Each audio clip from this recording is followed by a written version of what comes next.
शुरू करते हाँ उस दो जहान दे पालनहार का नाम लेके जो सब ते बहुत ही रहमतां और बख्शिशां करने वाला है। अज का सत्संग असी साईं बुल्ले शाह के एक कलाम तो शुरू करांगे। बड़ा प्यारा कलाम है साईं बुल्ले शाह का। की कहते हैं साईं बुल्ले शाह, जरा गौर करना क्योंकि एक एक शब्द बड़ा समझण वाला है। बुल्ले शाह अपनी बाणी च दसदे है कि शहद नालों मिठे बोल फकरां दे, शहद नालों मिठे बोल फकरां दे, अखां विच है बड़ा सरूर यारा, छड्ड बोतल ते पी इन्हां अखियां तो हो जावण तेरे दुख दूर यारा। इत्थे भरे खजाने रहमतां दे, जामे खाली ते तेरा कसूर यारा। जो भी रमज समझे इन्हां फकरां दी, मिल नूर नाल हो जाए नूर यारा। ओ बुल्ले शाह फकर जो बोलदे ने ओनू रब भी करे मंजूर यारा। जरा देखना हुण बुल्ले शाह दा कलाम, क्योंकि पहली गल तो यह समझ लीए कि जो पीरां फकीरां गुरुआं रहबरां दे कलाम हुंदे है, शलोक हुंदे है, शब्द हुंदे है, अगर उन्हां शब्दां नूं असीं समझ लईए ना तो उन्हां शब्दां नूं समझ के ही साडी जिंदगी बदल सकती है, क्योंकि उन्हां दे शब्दां नाल बहुत कुछ जुड़िया हुंदा है। ये समझ लेना। जिद्दां जदों तुसीं किसे नूं कहिंदे हो कि मैं तैनूं बहुत प्यार करदा हां, तो वो सिर्फ शब्द नहीं है, उहदे नाल बंदे दीयां किन्नियां भावनावां जुड़ियां है, किन्नी फीलिंग जुड़ी हुई है। कि जिहनूं बंदा कहंदा मैं तैनूं बहुत प्रेम करदा हां, कोई पुछे किन्ना प्रेम, मैं जान भी दे सकदा हां, तो हुण वो सिर्फ शब्द नहीं है, वो भावनावां है कि अगर कल नूं जरूरत पई तो बंदा वाकई अपनी जान भी दे देगा, क्योंकि वो सिर्फ शब्द नहीं है, ਉਹਦੇ ਨਾਲ ਉਹਦਾ ਉਹ ਵਿਸ਼ਵਾਸ, ਉਹ ਪ੍ਰੇਮ ਜੁੜਿਆ ਹੋਇਆ ਹੈ ਕਿ ਫਿਰ ਬੰਦਾ ਆਪਣੀ ਜਾਨ ਦੀ ਵੀ ਪਰਵਾਹ ਨਹੀਂ ਕਰਦਾ। ਇਸੇ ਤਰ੍ਹਾਂ ਤੁਸੀਂ ਕੁਝ ਵੀ ਦੇਖੋ ਕਿ ਅਗਰ ਤੁਸੀਂ ਕਿਸੇ ਨੂੰ ਕਹਿੰਦੇ ਹੋ ਭਾਈ ਮੈਂ ਪ੍ਰੋਮਿਸ ਕਰਦਾ ਆ ਆਹ ਕੰਮ ਮੈਂ ਕਰੂੰਗਾ, ਤਾਂ ਹੁਣ ਉਹ ਸਿਰਫ ਸ਼ਬਦ ਨਹੀਂ ਹੈ, ਤੁਹਾਨੂੰ ਪਤਾ ਹੈ ਇਹ ਪ੍ਰੋਮਿਸ ਕੀਤਾ ਤਾਂ ਕੰਮ ਮੈਂ ਕਰਨਾ ਹੈ, ਕਿਉਂਕਿ ਉਹਦੇ ਨਾਲ ਤੁਹਾਡੀ ਜ਼ਿੰਦਗੀ ਜੁੜ ਜਾਂਦੀ ਹੈ, ਤੁਹਾਡਾ ਜੀਵਨ ਜੁੜ ਜਾਂਦਾ ਹੈ। ਇਸ ਲਈ ਜੋ ਇਨਸਾਨ ਦੇ ਮੁਖ ਚੋਂ ਸ਼ਬਦ ਨਿਕਲਦੇ ਆ ਨਾ, तो फिर असी फिर दोहरावांगे कि वो सिर्फ शब्द नहीं हुंदे, वो शब्दां नाल जिंदगी बन भी सकती है, वो शब्दां नाल जिंदगी बिगड़ भी सकती है। एक शब्द ऐसा हुंदा जो घरां नूं वसा दिंदा है, ते एक शब्द ऐसा हुंदा जो घरां नूं उजाड़ दिंदा है, बर्बाद कर दिंदा है। एक शब्द ऐसा हुंदा है कि जो इंसान दे जीवन च खुशी भर दिंदा है, और एक शब्द ऐसा हुंदा जो इंसान दे जीवन च नफरत, क्रोध पैदा कर दिंदा है। हुण जरा समझना, ये तो साधारण इंसान की गल है कि एक नॉर्मल इंसान अपने शब्दों नाल किसी अंदर प्यार भी पैदा कर सकता है तो नफरत भी पैदा कर सकता है। बोलो हुंदा कि नहीं? हुण तुसीं किसी नूं कहो भाई मैं तेनूं बड़ा प्यार करदा हां, अगले ने कहना फिर ठीक है मैं भी करदा हां। तो जे तुसीं कहोगे मैं तेनूं बड़ी नफरत करदा हां, मैं तेरा चेहरा देखना पसंद नहीं करता, तो अगले ने कहना दौड़ जा फिर, कदी मेरे सामने ना आई। हुण शब्द उही है, बोल उही है, पर यह बोल ने इदां दी नफरत पैदा कर देनी कि दोबारा जिंदगी जदों भी मिलोगे अगले ने मूँह फेर लेना, कहना इहदा मूँह नहीं देखना क्योंकि ये मैनूं कहंदा सी मैं तेरे नाल बहुत नफरत करदा, तेरी शक्ल देखनी मैनूं पसंद नहीं। तो एक बंदा कहंदा मैं तैनूं बड़ा प्यार करदा, तो जरा सोचो कि ये वो शब्द है कि जिंदगी जदों भी तुसीं उस इंसान नूं मिलोगे तो हज़ारां विच भी वो जद तुहाडे कोल आएगा तो स्माइल करदा आएगा, क्योंकि हज़ारां चों ये मेरा एक प्यारा खड़ा है, क्योंकि ये कहंदा है कि मैं तैनूं बड़ा प्रेम करदा। इसलिए इत्थे एक चीज़ का खास ख्याल रखना कि तुहाडे शब्द तुहाडे जीवन नूं फिर कहांगे बिगाड़ भी दिंदे है तो तुहाडे जीवन नूं सवार भी दिंदे है। हुण ये तो नॉर्मल इंसान के शब्दों की गल है, तो जदों गल ही होवे फकीरां दे शब्दों की, बुल्ले शाह वर्गे आशिकां दे शब्दों की, जिन्हां ने अपने मुरशद नूं राजी करन दी खातर किन्नियां तकलीफां चलियां और फिर नच के यार नूं भी राजी कर लिया।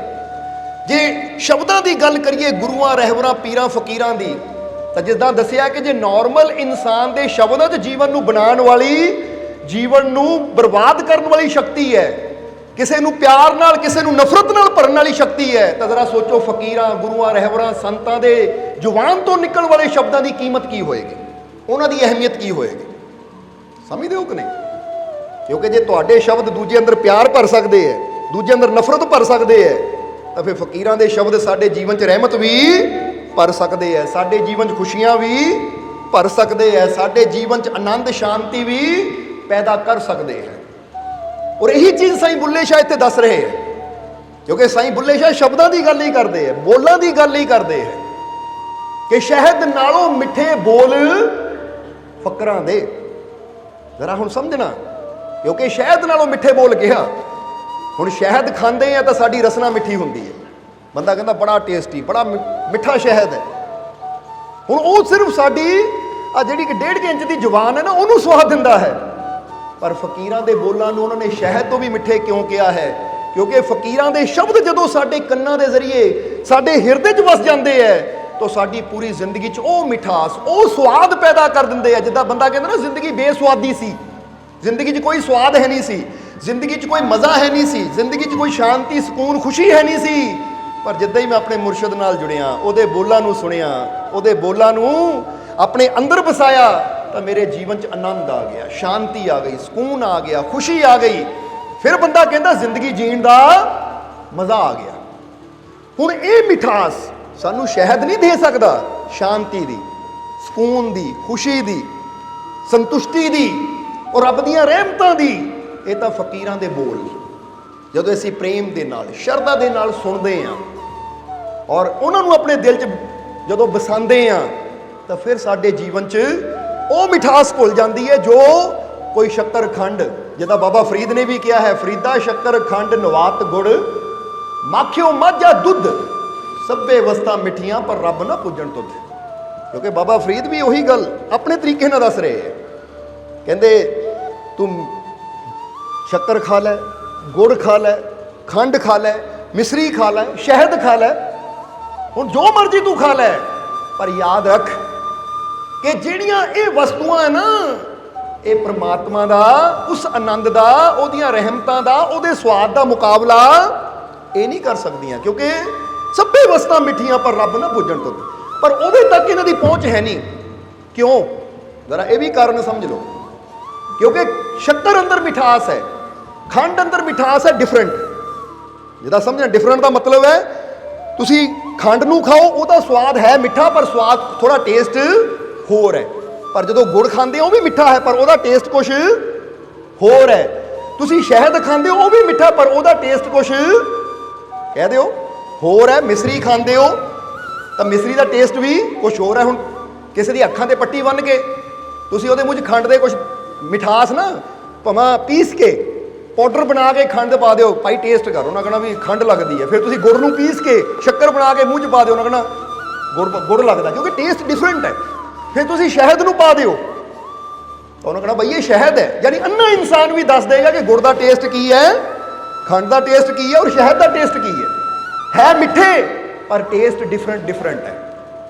ਹੁਣ ਅੱਜ ਰਾਜ ਦੱਸਣ ਲੱਗੇ ਕਿ ਬਾਬਾ ਫਰੀਦ ਨੇ ਕਿਉਂ ਕਿਹਾ ਕਿ ਇਹ ਸਾਰੀਆਂ ਚੀਜ਼ਾਂ ਮਿੱਠੀਆਂ ਹੈ, ਸ਼ੱਕਰ ਵੀ, ਖੰਡ ਵੀ, ਮਿਸ਼ਰੀ ਵੀ, ਗੁੜ ਵੀ ਔਰ ਸ਼ਹਿਦ ਵੀ, ਇਹ ਮਿੱਠਾ ਹੈ। ਪਰ ਯਾਦ ਰੱਖੋ, ਜਿਹੜੀ ਮਿਠਾਸ ਕਹਿੰਦੇ ਰੱਬ ਅੰਦਰ ਹੈ, ਉੱਥੇ ਇਹ ਮਿਠਾਸਾਂ ਫੇਲ ਹੈ। ਕਾਰਨ ਕੀ ਹੈ ਉਹਦਾ? ਹੁਣ ਕਾਰਨ ਦੱਸਣ ਲੱਗੇ ਤੁਹਾਨੂੰ। ਕਿਉਂਕਿ ਜਿੱਦਾਂ ਦੱਸਿਆ, ਸ਼ੱਕਰ ਦੀ ਮਿਠਾਸ ਆਪਣੀ ਹੈ, ਗੁੜ ਦੀ ਮਿਠਾਸ ਆਪਣੀ ਹੈ, ਖੰਡ ਦੀ ਮਿਠਾਸ ਆਪਣੀ ਹੈ, ਸ਼ਹਿਦ ਦੀ ਮਿਠਾਸ ਆਪਣੀ ਹੈ, ਮਿੱਠਾ ਸੰਤਰਾ ਖਾ ਲਓ, ਔਰੰਜ ਖਾ ਲਓ, ਉਹਦੀ ਮਿਠਾਸ ਆਪਣੀ ਹੈ, ਮਿੱਠਾ ਸੇਬ ਖਾ ਲਓ, ਉਹਦੀ ਮਿਠਾਸ ਆਪਣੀ ਹੈ, ਮਿੱਠਾ ਅੰਬ ਚੂਪ ਲਓ, ਉਹਦੀ ਮਿਠਾਸ ਆਪਣੀ। ਯਾਨੀ ਜੋ ਵੀ ਤੁਸੀਂ ਖਾਓਗੇ ਨਾ, ਫਰੂਟ ਹਜ਼ਾਰਾਂ ਹੀ ਹੈ, ਸਾਰੇ ਫਰੂਟ ਮਿੱਠੇ ਹੋਣਗੇ, ਪਰ ਟੇਸਟ ਸਭ ਦਾ ਅਲੱਗ ਹੋਏਗਾ। ਇਹ ਕਦੀ ਨਹੀਂ ਹੋਏਗਾ ਕਿ ਇੱਕ ਬਨਾਨਾ, ਇੱਕ ਕੇਲਾ ਅਸੀਂ ਖਾ ਰਹੇ ਤਾਂ ਅੰਬ ਦਾ ਟੇਸਟ ਕੇਲੇ ਵਰਗਾ ਹੋਏਗਾ, ਨਹੀਂ। ਉਹ ਵੀ ਬੰਦਾ ਕਹੇਗਾ ਕੇਲਾ ਮਿੱਠਾ ਹੈ, ਅੰਬ ਬਹੁਤ ਮਿੱਠਾ ਹੈ, ਤਾਂ ਕੀ ਦੋਨੇ ਹੀ ਮਿੱਠੇ ਹੈ ਤਾਂ ਦੋਨਾਂ ਦਾ ਟੇਸਟ ਇੱਕੋ ਹੀ ਹੈ? ਨਹੀਂ, ਅੰਬ ਦਾ ਆਪਣਾ ਟੇਸਟ ਹੈ ਔਰ ਬਨਾਨਾ ਦਾ ਆਪਣਾ ਟੇਸਟ ਹੈ। ਸੋ ਸਮਝਣਾ ਜ਼ਰਾ, ਮਿੱਠੀਆਂ ਚੀਜ਼ਾਂ ਦੁਨੀਆ ਤੇ ਹਜ਼ਾਰਾਂ ਲੱਖਾਂ ਹੀ ਹੈ, ਫਿਰ ਵੀ ਇਹ ਚੀਜ਼ਾਂ ਰੱਬ ਤੱਕ ਕਿਉਂ ਨਹੀਂ ਪਹੁੰਚ ਪਾਉਂਦੀਆਂ? ਕਾਰਨ ਕੀ ਹੈ? ਤਾਂ ਕਾਰਨ ਇੱਕੋ ਹੀ ਹੈ ਕਿ ਗੁੜ ਦਾ ਆਪਣਾ ਟੇਸਟ ਹੈ, ਸ਼ੱਕਰ ਦਾ ਆਪਣਾ ਟੇਸਟ ਹੈ, ਫਲਾਂ ਦਾ ਆਪਣਾ ਟੇਸਟ ਹੈ, ਔਰ ਜੋ ਪ੍ਰਮਾਤਮਾ ਦੀ ਮਿਠਾਸ ਹੈ ਉਹ ਐਸੀ ਹੈ ਕਿ ਉਹ ਸਭ ਦੇ ਅੰਦਰ ਮਿਠਾਸ ਪੈਦਾ ਕਰਦਾ। ਇਸ ਲਈ ਉਹਦਾ ਮੁਕਾਬਲਾ ਕੋਈ ਕਰ ਹੀ ਨਹੀਂ ਸਕਦਾ। क्योंकि जरा सोचो, अंब अंदर मिठास डिफरेंट है, पर भरने वाला कौन है? परमात्मा। इसका मतलब वो अंदर अंब की मिठास भी है। गुड़ अंदर कौन भरता है? परमात्मा, वो प्रभु, वो मालिक। ये तो मतलब गुड़ की मिठास भी वो अंदर, क्योंकि वो अंदर सारिया मिठासा है। समझते हो कि नहीं? गल समझ आ रही कि नहीं? वो अंदर सारिया मिठासा है। जिदा समझ लो, एक बंदा बर्तन ले लावे, वो एक बर्फी का टुकड़ा पा लावे, एक रसगुल्ला पा लावे, एक गुलाब जामुन पा लावे, और इदा जिन्नियां दुनिया भर दी मिठाइयां ना एक एक पीस पा के उन्होंने घोट के तैयार कर लवे। मिठी होनी है चीज़, पर वो मिठास सारियां तो डिफरेंट होनी है, क्योंकि वो बर्फी भी है पर बर्फी की मिठास नहीं आएगी, क्योंकि रसगुल्ला भी है, गुलाब जामुन भी है, जलेबी भी है, रस, यानी जो भी दुनिया भर की मिठास अगर एक बर्तन च घोल दी जाए तो हुण मिठाइयां तो सारियां है, पर वो मिठास जी होएगी वो डिफरेंट होएगी। इदां ही सारे रस, सारी मिठास इस संसार नूं पैदा करने वाला वो जो परमात्मा है, प्रभु है, वो अंदर है। इसलिए कोई भी एक मिठास मिलके उसका मुकाबला कर ही नहीं सकती, क्योंकि वही तो सबनू मिठास देने वाला है। इसलिए तो असी एक फकीर की कहानी दसी सी, इत्थे मिठास की गल चली है, तो वो दोबारा दोहरावांगे, तुहानूं याद होएगी, बड़ी प्यारी सानू लगती है कि एक फकीर सी जो हर गल विच, हर रूप विच अपने रब का जिक्र करते सी, अपने रब नूं याद करते सी, उहदा शुकराना करते सी। एक दिन वो फकीर तुरे जा रहे तो एक हलवाई की दुकान के मोड़ दी लंघे। तो जरा समझना कि सारिया मिठासा आंदियां कित्थों है। जदों हलवाई की दुकान के मोड़ दी लंघे तो हलवाई ने आवाज़ मारी कि ए फकीर साई, जरा आ जा, थोड़ा जिहा दुध पी लै गरम गरम, और नाले थोड़ी बर्फी ताज़ी बनाई ये भी खा ले। फकीर बैठे, हलवाई ने गिलास दुध का दिता और बर्फी का पीस अगे किया। फकीर ने बर्फी चक्की, थोड़ा जिहा मूँह च पाया, तो फकीर कहते बड़ी मिठी है। वो कहता महाराज मिठी तो होनी है, मिठी तो होनी है, हुणे बड़े प्यार नाल मैं बनाई है, शक्कर पा के, खोआ पा के, एन बड़े प्यार नाल तैयार की है। तो उसले फकीर कहते तू गल नहीं समझिया। कहता महाराज की? वो कहते ये दस तू, बर्फी मिठी है, ये मिठास आई कित्थों? कहता ये शक्कर चों आई है, यानी खंड चों आई है, जो मैं बर्फी तैयार कर लग्या शक्कर विच पाई है। फकीर कहते ये दस ये शक्कर कित्थों आई? वो कहता जी ये शक्कर आ फलाना करियाने की दुकान है लागे, उत्थों आई है, दुकानदार कोलों आई है। कहते हुण ये दस वो दुकानदार कोलों शक्कर कित्थों आई? कहता जी वो दुकानदार अग्यों कितों, जिदा बंदा थोक च माल लै लैंदा है, होलसेल च चकदा है, कहता जी वो गोदाम चों आई। कहते वो गोदाम च कित्थों आई? कहता जी गोदाम च आई होनी है खेतों चों, फैक्टरी चों, फैक्टरी चों आई होनी। कहते फैक्टरी च कित्थों आई? कहता जी खेतों चों आई होनी। कहते खेत च कित्थों आई? कहता जी गन्ने चों आई होनी है। कहते गन्ने चों कित्थों आई? वो कहता जी गन्ने च तो रब ही पांदा। कहता फिर देखिया मेरा रब कितना मिठा है, मेरा यार कितना मिठा है। कहता गल तो इत्थे आनी है, क्योंकि गल तो इत्थे ही मुकदी है कि आवे चाहे दुकान तो, आवे चाहे फैक्टरी चों, आवे चाहे साडे डब्बे चों, पर यह मिठास बंदा नहीं पांदा। ये शक्कर अंदर, गन्ने अंदर, गुड़ अंदर, कोई भी मिठी चीज़ है, फल फ्रूट अंदर, ये मिठास पाने वाली शक्ति वो मालिक है, वो परमात्मा है, वो प्रभु है। कहते फिर जरा सोच कि जेड़ा शक्कर अंदर, गन्ने अंदर, रस अंदर इन्ना मिठास पैदा कर दिंदा है, वो आप कितना मिठा होएगा। इसलिए ताही तो बाबा फरीद कहते हैं ये सारिया चीज़ां मिलके भी उसका मुकाबला नहीं कर सकदियां, क्योंकि वही तो पैदा करने वाला है, और एक चीज़ कभी अपने पैदा करने वाले का मुकाबला कर ही नहीं सकती, क्योंकि वो बहुत बड़ी शक्ति है। और चीज़ों का तो एक छोटा जिहा कह लो रूप है, गन्ने का एक अलग रूप है, समझते हो कि नहीं? इसलिए उन्होंने तुसी कट सकते हो, वढ़ सकते हो, पर जिहड़ा पैदा करने वाला है वो तो है ही असीम, वो तो है ही बेअंत, जिहदा कोई अंत ही नहीं है। इसलिए ये छोटी छोटिया चीज़ां ने, जिदा कह लो कि तुसी हज़ारां दीवे भी जगा लो, इन्हां हज़ारां दीवियां ने भी सूरज का मुकाबला नहीं कर सकते, क्योंकि सूरज अंदरों ही तो गर्मी आती है। इसलिए सूरज इत्थों लखां मील दूर भी है ना, तो जे इत्थे साडे चुल्हे च अग वलदी है, जां गैस दे विच अग वलदी है, जां साडी एक कैंडल मोमबत्ती भी जगदी है, तो वही गर्मी करके जगदी है। जे कहते सूरज उत्थे ठंडा हो जाए तो दुनिया इत्थे ठंडी हो जाए, क्योंकि किते ना किते लिंक ये ब्रह्मांड का एक दूजे नाल असीं जुड़े हुए हैं। इसलिए समझना कि जो परमात्मा जो प्रभु के अंदर मिठास है, कहते वो मिठास तो किते हो ही नहीं सकती। ताही तो एक शब्द अंदर होर आया कि कख स्वाद ना मिश्री शहद अंदर, खंडा भी चख डिठियां। कख स्वाद ना मिश्री शहद अंदर, खंडा भी चख डिठियां। वो इन्हां सारियां चीज़ां नालों मेरे मुर्शद दियां गल्लां मिठियां। जरा समझना, वो कहते कख स्वाद ना मिश्री शहद अंदर, ना मिश्री च स्वाद है, कहते ठीक है पर वो स्वाद नहीं है। खंडा भी खा के देख ली है, खंड यानी शुगर, वो भी खा के देख ली, मिश्री भी खा के देख ली, गुड़ भी खा के देख लिया, पर इन्हां सारियां चीज़ां नालों मेरे मुर्शद दियां गल्लां मिठियां। और यही चीज़ साईं बुल्ले शाह कहते हैं।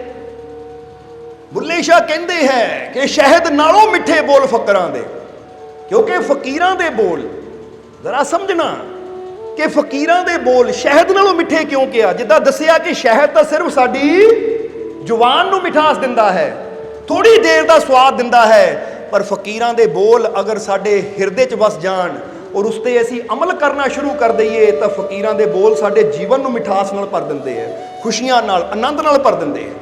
क्योंकि मिठास सिर्फ आही नहीं हुंदी, मिठी बोली भी हुंदी है कि नहीं। बंदा कहंदा बड़ा मिठा बोलदा है, या ਉਹਦਾ ਸੁਭਾਅ बड़ा मिठा है, ਉਹ सब नाल प्यार नाल बोलदा है, यानी ये भी एक मिठास है। ਜਦੋਂ ਬੰਦਾ ਕਿਸੇ ਦੀ मदद करदा है ना, या ਕਿਸੇ ਨਾਲ प्यार नाल बोलदा है, ਕਿਸੇ ਦੀ प्यार नाल सेवा करदा है, तो वो भी एक मिठास है। अच्छाई दी भी एक मिठास हुंदी है। और ये याद रखो कि जो अच्छाई दी मिठास ने स्वाद भर देना है, वो बेसन बर्फी लड्डू नहीं भर सकते। ਹੁਣ ਤੁਸੀਂ कहना जी वो किदां, ਇਹਨੂੰ इदां समझ लो कि ਤੁਸੀਂ ਕਿਸੇ ਦੇ ਘਰ ਜਾਵੋ, अगला एक थाली ਦੇ ਵਿੱਚ रसगुल्ले रस मलाई या बेसन बर्फी मिठियां तो मिठियां चीज़ां लिया के रख देवे, लिया के तुहाडे मोरे रखे, पर जुबान का कोड़ा होवे, गाल कढ़ के कहे तुहानू लै खा ला। समझदे हो कि नहीं। हुण तुसीं कहना तेरियां मिठियां चीज़ां चक के, सुभाਅ तेरा इन्ना कोड़ा है, आ तेरे सुभाਅ दे नाल ही जहर घुल गया अंदर। हुण आ चीज़ां ने स्वाद की देना है। ਤੁਹਾਨੂੰ कोई बेइज्जत करके, ਤੁਹਾਨੂੰ कोई बुरा बोल के लड्डू भी खिलावे ना, ਤੁਹਾਡੇ अंदर नहीं लंघना। ਤੁਸੀਂ कहना रख अपना लड्डू अपने कोल, रख अपनी बेसन अपने कोल, रख अपनियां बर्फियां अपने कोल। कोई तेरी बर्फी दे भुखे सी।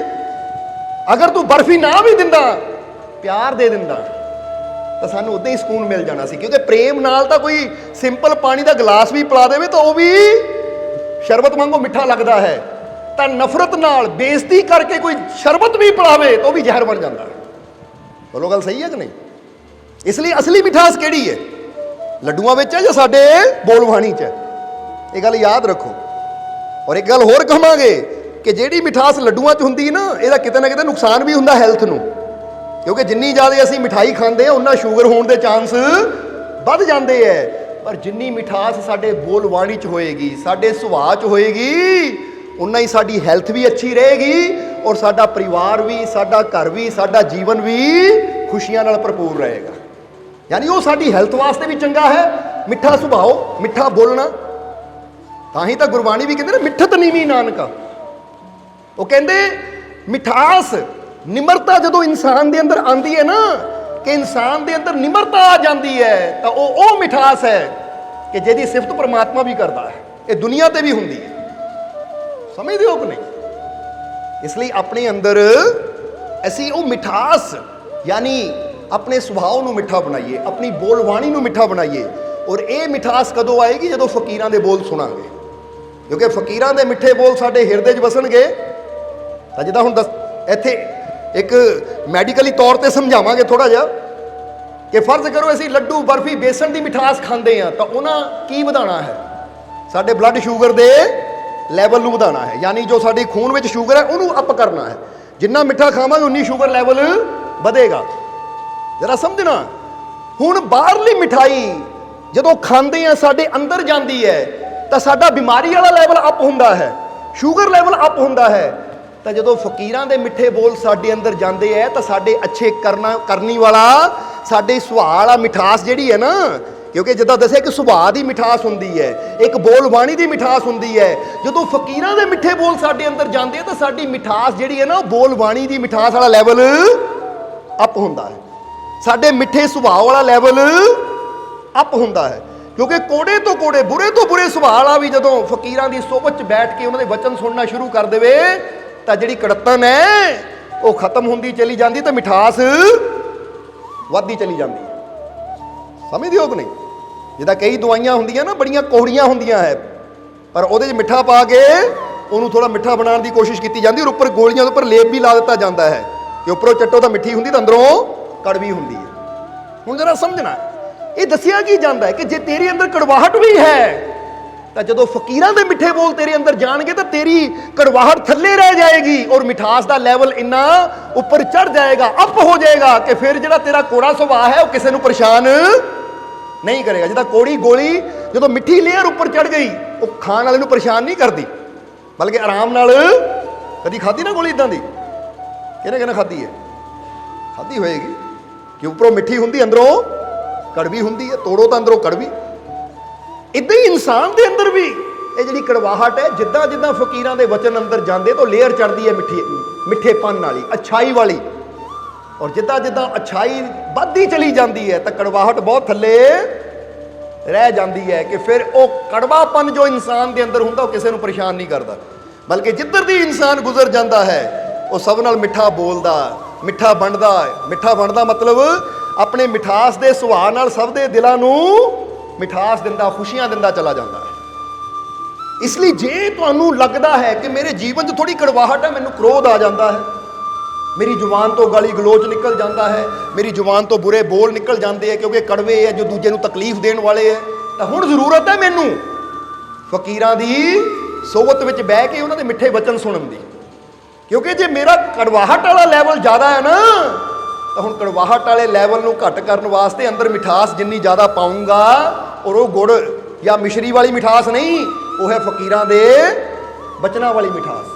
ਹੁਣ ਜਿੰਨੀ ਉਹ ਮਿਠਾਸ ਮੈਂ ਆਪਣੇ ਅੰਦਰ ਪਾਉਂਗਾ ਉਨਾ ਹੀ ਮੇਰਾ ਅੱਛਾਈ ਵਾਲਾ, ਅੱਛੇ ਸੁਭਾਅ ਵਾਲਾ, ਮਿੱਠੇ ਸੁਭਾਅ ਵਾਲਾ, ਮਿੱਠੀ ਬੋਲਬਾਣੀ ਵਾਲਾ ਲੈਵਲ ਅਪ ਹੁੰਦਾ ਜਾਏਗਾ ਔਰ ਕੋੜੀ ਬੋਲਬਾਣੀ ਖਤਮ ਹੁੰਦੀ ਚਲੀ ਜਾਏਗੀ ਔਰ ਮੇਰਾ ਜੀਵਨ ਬਦਲਦਾ ਚਲਾ ਜਾਏਗਾ। ਬੋਲੋ, ਸਮਝਦੇ ਹੋ ਕਿ ਨਹੀਂ? ਕਿਉਂਕਿ ਇਹ ਗੱਲ ਹਮੇਸ਼ਾ ਹੀ ਯਾਦ ਰੱਖਣਾ ਕਿ ਕਈ ਵਾਰ 1% ਦੀ ਗੱਲ ਹੀ ਹੁੰਦੀ ਔਰ ਜੀਵਨ ਬਦਲ ਜਾਂਦਾ ਹੈ। ਬਦਲ ਜਾਂਦਾ ਕਿ ਨਹੀਂ? ਹੁਣ ਇਹਨੂੰ ਇਦਾਂ ਸਮਝ ਲਓ ਕਿ ਦੋ ਰੇਸਰ ਰੇਸ ਲਗਾ ਰਹੇ ਹੈ, ਦੋ ਰੇਸਰ ਰੇਸ ਲਗਾ ਰਹੇ ਹੈ ਔਰ ਇਹ 올림픽 ਦੀ ਰੇਸ ਹੈ। ਹੁਣ ਜਰਾ ਸੋਚ ਸਮਝ ਕੇ ਜਵਾਬ ਦੇਣਾ ਤੁਸੀਂ। ਬੜਾ ਸੌਖਾ ਜਿਹਾ ਸਵਾਲ ਹੈ ਪਰ ਜਵਾਬ ਤੁਸੀਂ ਦੇਣਾ ਕਿ ਦੋਨੇ ਹੀ ਰੇਸ ਲਾ ਰਹੇ ਹੈ ਔਰ ਟਾਈਮ ਹੈ ਕਿ 100 ਮੀਟਰ ਨੂੰ 1 ਮਿੰਟ 'ਚ ਪਾਰ ਕਰਨਾ ਹੈ, ਟਾਈਮ ਹੈ। ਹੁਣ ਦੋਨੇ ਹੀ ਰੇਸਰ, ਯਾਨੀ ਰੇਸਰ ਤਾਂ ਬਹੁਤ ਹੈ ਪਰ ਲਾਸਟ ਵਿੱਚ ਦੋ ਰੇਸਰ ਅੱਗੇ ਨਿਕਲ ਜਾਂਦੇ ਆ, ਦੋ ਦੌੜਨ ਵਾਲੇ ਅੱਗੇ ਚਲੇ ਜਾਂਦੇ ਹੈ, ਆਖਰ ਫਿਨਿਸ਼ਿੰਗ ਲਾਈਨ ਤੇ ਦੋਨੇ ਹੀ ਪਹੁੰਚਦੇ ਹੈ। ਔਰ ਇੱਧਰ ਇੱਕ ਰੈਫਰੀ ਖੜਾ ਹੈ ਜੋ ਟਾਈਮ ਨੋਟ ਕਰ ਰਿਹਾ ਹੈ। ਇੱਕ ਪਹੁੰਚਦਾ 50 ਸੈਕਿੰਡ ਤੇ, ਕਿੰਨੇ ਸੈਕਿੰਡ ਤੇ? 50 ਸੈਕਿੰਡ ਤੇ ਉਸ ਲਾਈਨ ਨੂੰ ਕ੍ਰਾਸ ਕਰਦਾ ਹੈ ਔਰ ਦੂਸਰਾ ਪਹੁੰਚਦਾ ਹੈ 51। ਜਰਾ ਗੌਰ ਕਰਨਾ ਕਿੰਨਾ ਫਰਕ ਹੈ, ਸਿਰਫ 1 ਸੈਕਿੰਡ ਦਾ। ਪਰ ਹਾਰ ਕਿਹਦੀ ਹੁੰਦੀ, ਜਿੱਤ ਕਿਹਦੀ ਹੁੰਦੀ ਹੈ? ਜਵਾਬ ਦੇਣਾ ਤੁਸੀਂ। ਇੱਕ 50 ਸੈਕਿੰਡ ਤੇ ਲਾਈਨ ਨੂੰ ਕ੍ਰਾਸ ਕਰਦਾ ਹੈ ਔਰ ਦੂਜਾ 51 ਸੈਕਿੰਡ ਤੇ। ਪਹਿਲਾ ਕੌਣ ਜਾਂਦਾ ਹੈ, 50 ਵਾਲਾ ਜਾਂ 51 ਵਾਲਾ?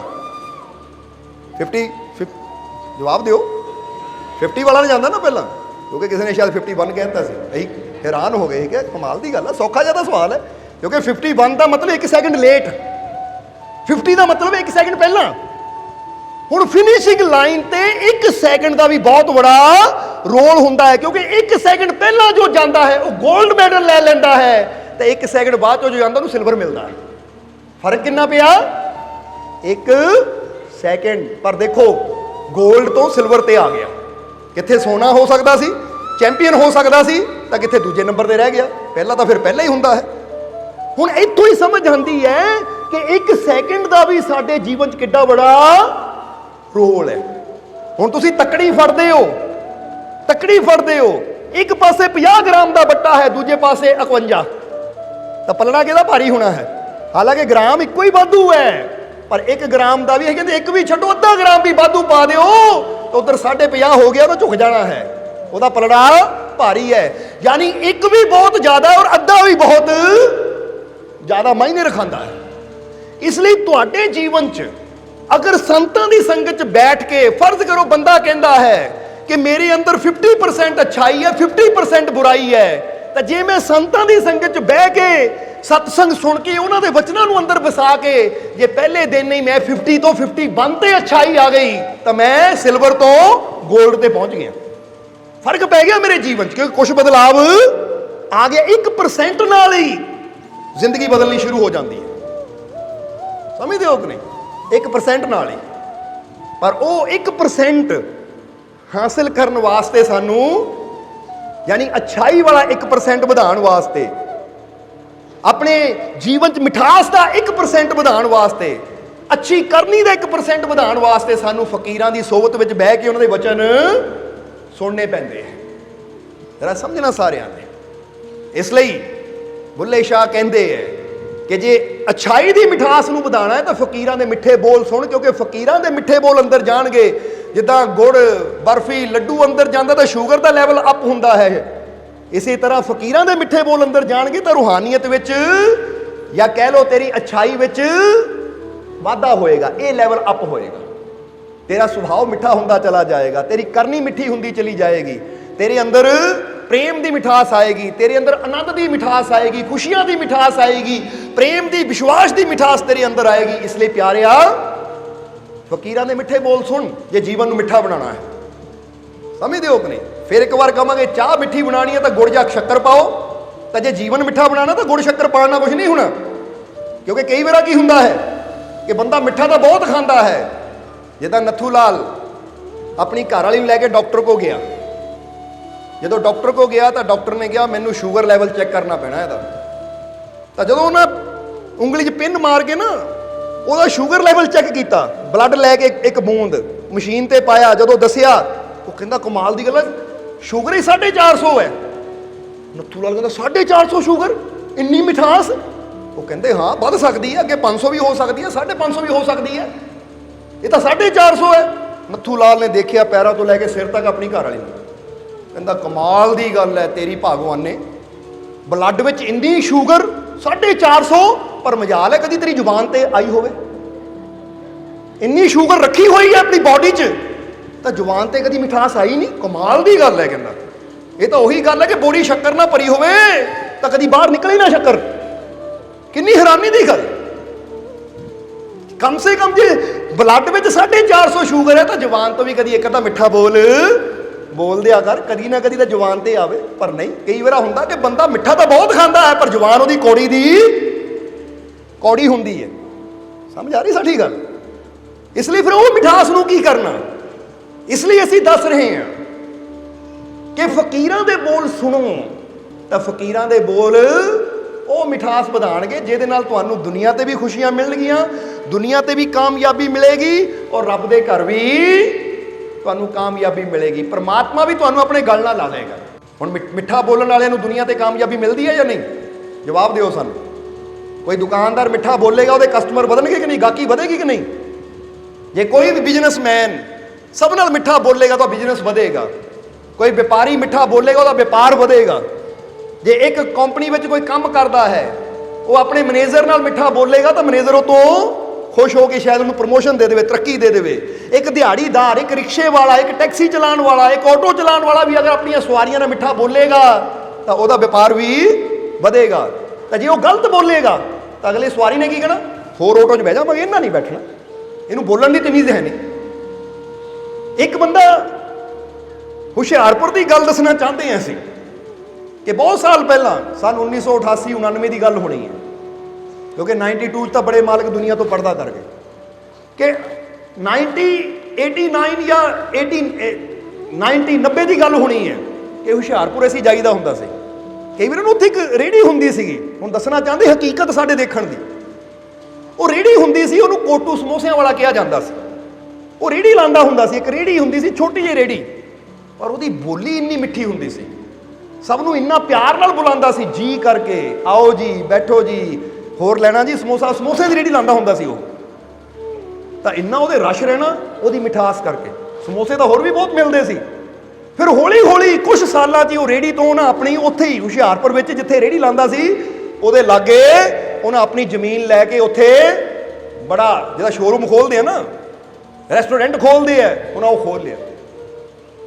ਹੁਣ ਹੋਰ ਵੀ ਰੇੜੀਆਂ ਵਾਲੇ, ਪਰ ਉਹਨੇ ਰੇੜੀ ਤੋਂ ਰੈਸਟੋਰੈਂਟ ਬਣਾ ਲਿਆ।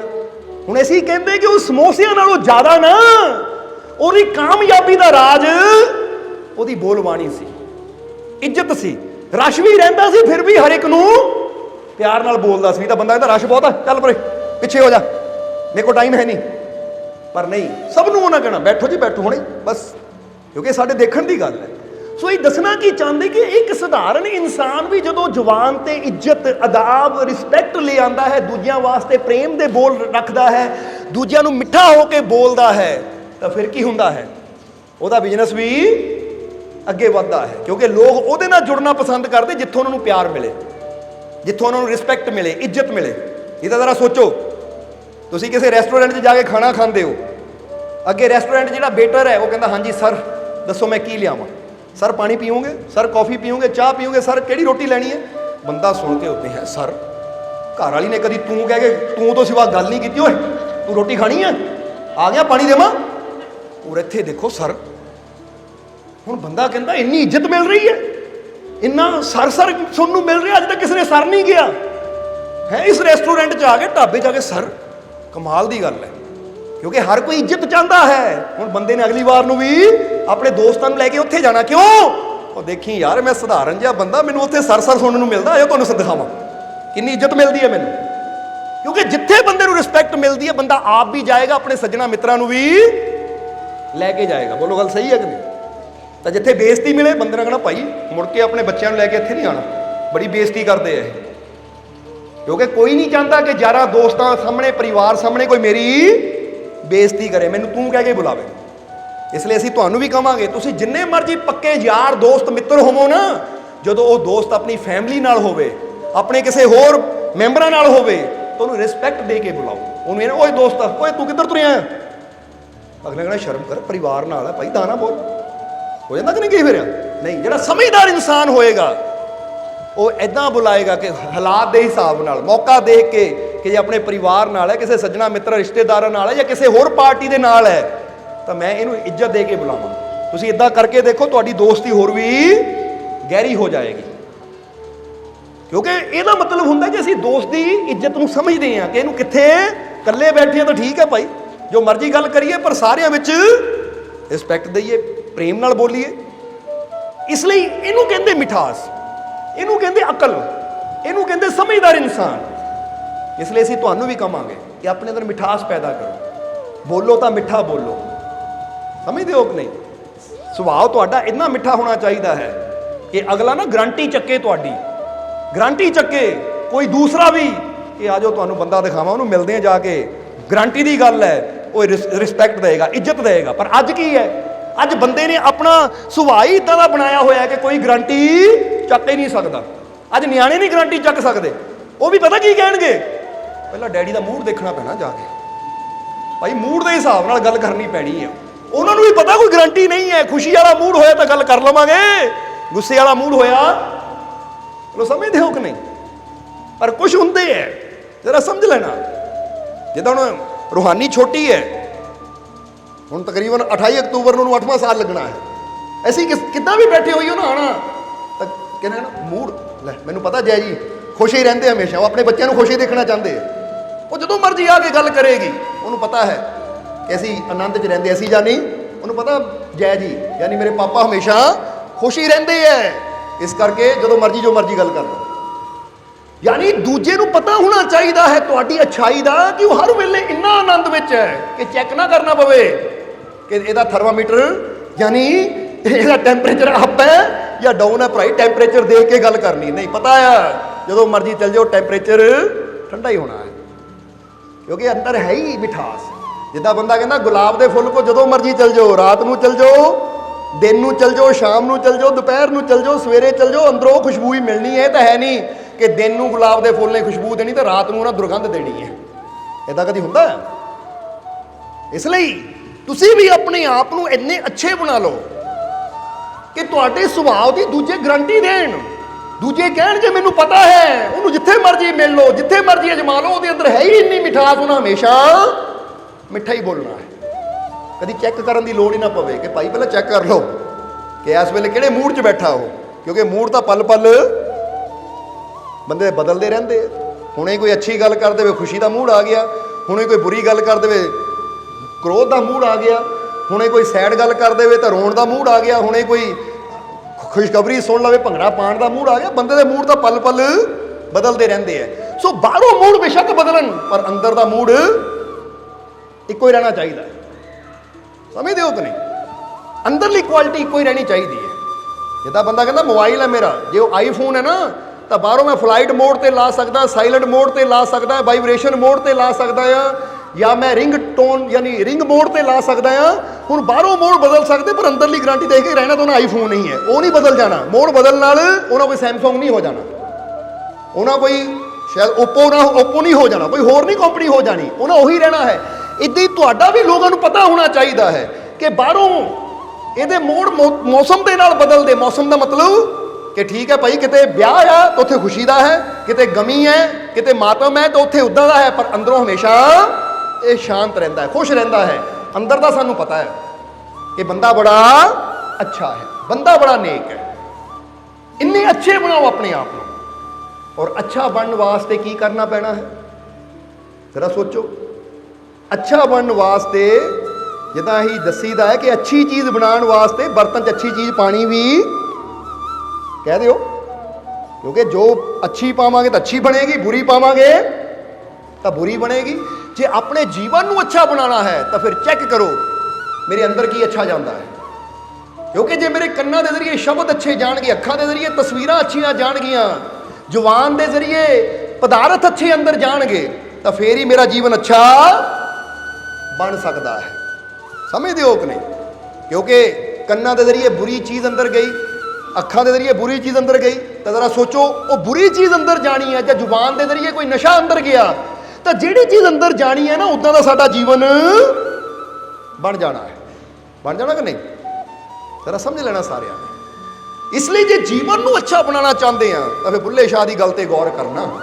ਤੇ ਬੁੱਲੇ ਸ਼ਾਹ ਕਹਿੰਦੇ ਸ਼ਹਿਦ ਨਾਲੋਂ ਮਿੱਠੇ ਬੋਲ ਫਕਰਾਂ ਦੇ। ਇਹੀ ਤਾਂ ਕੰਮ ਫਕਰਾਂ ਦੇ ਬੋਲ ਕਰਦੇ ਹੈ ਕਿ ਫਕਰਾਂ ਦੇ ਮਿੱਠੇ ਬੋਲ ਜਾ ਕੇ ਸਾਡੇ ਅੰਦਰ ਮਿੱਠਾ ਸੁਭਾਅ ਬਣਾਉਂਦੇ ਹੈ, ਅੱਛਾ ਸੁਭਾਅ ਬਣਾਉਂਦੇ ਹੈ, ਸਾਡੀ ਬੋਲਬਾਣੀ ਨੂੰ ਮਿੱਠਾ ਬਣਾਉਂਦੇ ਹੈ, ਸਾਡੀ ਕਰਨੀ ਨੂੰ ਮਿੱਠਾ ਬਣਾਉਂਦੇ ਹੈ। ਯਾਨੀ ਉਹ ਕਰ ਦਿੰਦੇ ਹੈ ਜੋ ਦੁਨੀਆ ਦੀ ਹੋਰ ਕੋਈ ਮਿਠਾਈ ਨਹੀਂ ਕਰ ਸਕਦੀ। ਇਸ ਲਈ ਕਹਿੰਦੇ ਸੋਹਣੇ ਇਹਨਾਂ ਨੂੰ। ਔਰ ਫਿਰ ਨਾਲ ਅਗਲੀ ਗੱਲ ਵੀ ਕਹਿੰਦੇ ਬੁੱਲੇ ਸ਼ਾਹ, ਕਿਉਂਕਿ ਇਹ ਵੀ ਗੱਲ ਦੱਸ ਦਈਏ ਕਿ ਆ ਜਿਹੜੀ ਨਸ਼ੇ ਦੀ ਹਨੇਰੀ ਚੱਲਦੀ ਹੈ ਨਾ, ਇਹ ਹੁਣੇ ਨਹੀਂ ਚੱਲਦੀ, ਇਹ ਸ਼ੁਰੂ ਤੋਂ ਚੱਲਦੀ ਆ ਗਈ ਹੈ। ਇਸ ਲਈ ਸਮੇਂ-ਸਮੇਂ ਸਿਰ ਗੁਰੂਆਂ, ਰਹਿਬਰਾਂ, ਸੰਤਾਂ, ਪੀਰਾਂ, ਫਕੀਰਾਂ ਨੇ ਨਸ਼ਿਆਂ ਤੋਂ ਮਨਾ ਕੀਤਾ ਹੋਇਆ ਹੈ। ਮਹਾਤਮਾ ਬੁੱਧ ਵੀ ਕਹਿੰਦੇ ਆ ਗਏ, ਜਰਾ ਗੌਰ ਕਰਨਾ, ਕੁਰਾਨ ਸ਼ਰੀਫ ਅੰਦਰ ਵੀ ਲਿਖਿਆ ਹੈ ਕਿ ਭਈ ਸ਼ਰਾਬ ਨਾ ਪੀ, ਸ਼ਰਾਬ ਦਾ ਤਿਆਗ ਕਰ, ਨਸ਼ਿਆਂ ਦਾ ਤਿਆਗ ਕਰ। ਜਾਂ ਹੋਰ ਵੀ ਗੁਰੂਆਂ, ਰਹਿਬਰਾਂ ਦੀ ਬਾਣੀ ਅੰਦਰ ਤੁਸੀਂ ਪੜ੍ਹਦੇ ਆ ਗਏ ਹੋ ਕਿ ਨਸ਼ਿਆਂ ਦਾ ਤਿਆਗ, ਨਸ਼ਿਆਂ ਨੂੰ ਛੱਡਣ ਬਾਰੇ ਗੁਰੂਆਂ, ਰਹਿਬਰਾਂ ਨੇ ਵੀ ਗੱਲ ਕੀਤੀ। ਹੁਣ ਇੱਥੇ ਬੁੱਲੇ ਸ਼ਾਹ ਵੀ ਇਹੀ ਗੱਲ ਕਹਿ ਰਹੇ ਹੈ ਕਿ ਅਗਰ ਨਸ਼ਾ ਕਰਨਾ ਤਾਂ ਇੱਕ ਨਸ਼ਾ ਹੁੰਦਾ ਜੋ ਜੀਵਨ ਨੂੰ ਬਰਬਾਦ ਕਰਨ ਵਾਲਾ ਹੁੰਦਾ, ਇੱਕ ਨਸ਼ਾ ਹੁੰਦਾ ਜੋ ਜੀਵਨ ਨੂੰ ਸਵਾਰਨ ਵਾਲਾ ਹੁੰਦਾ ਹੈ।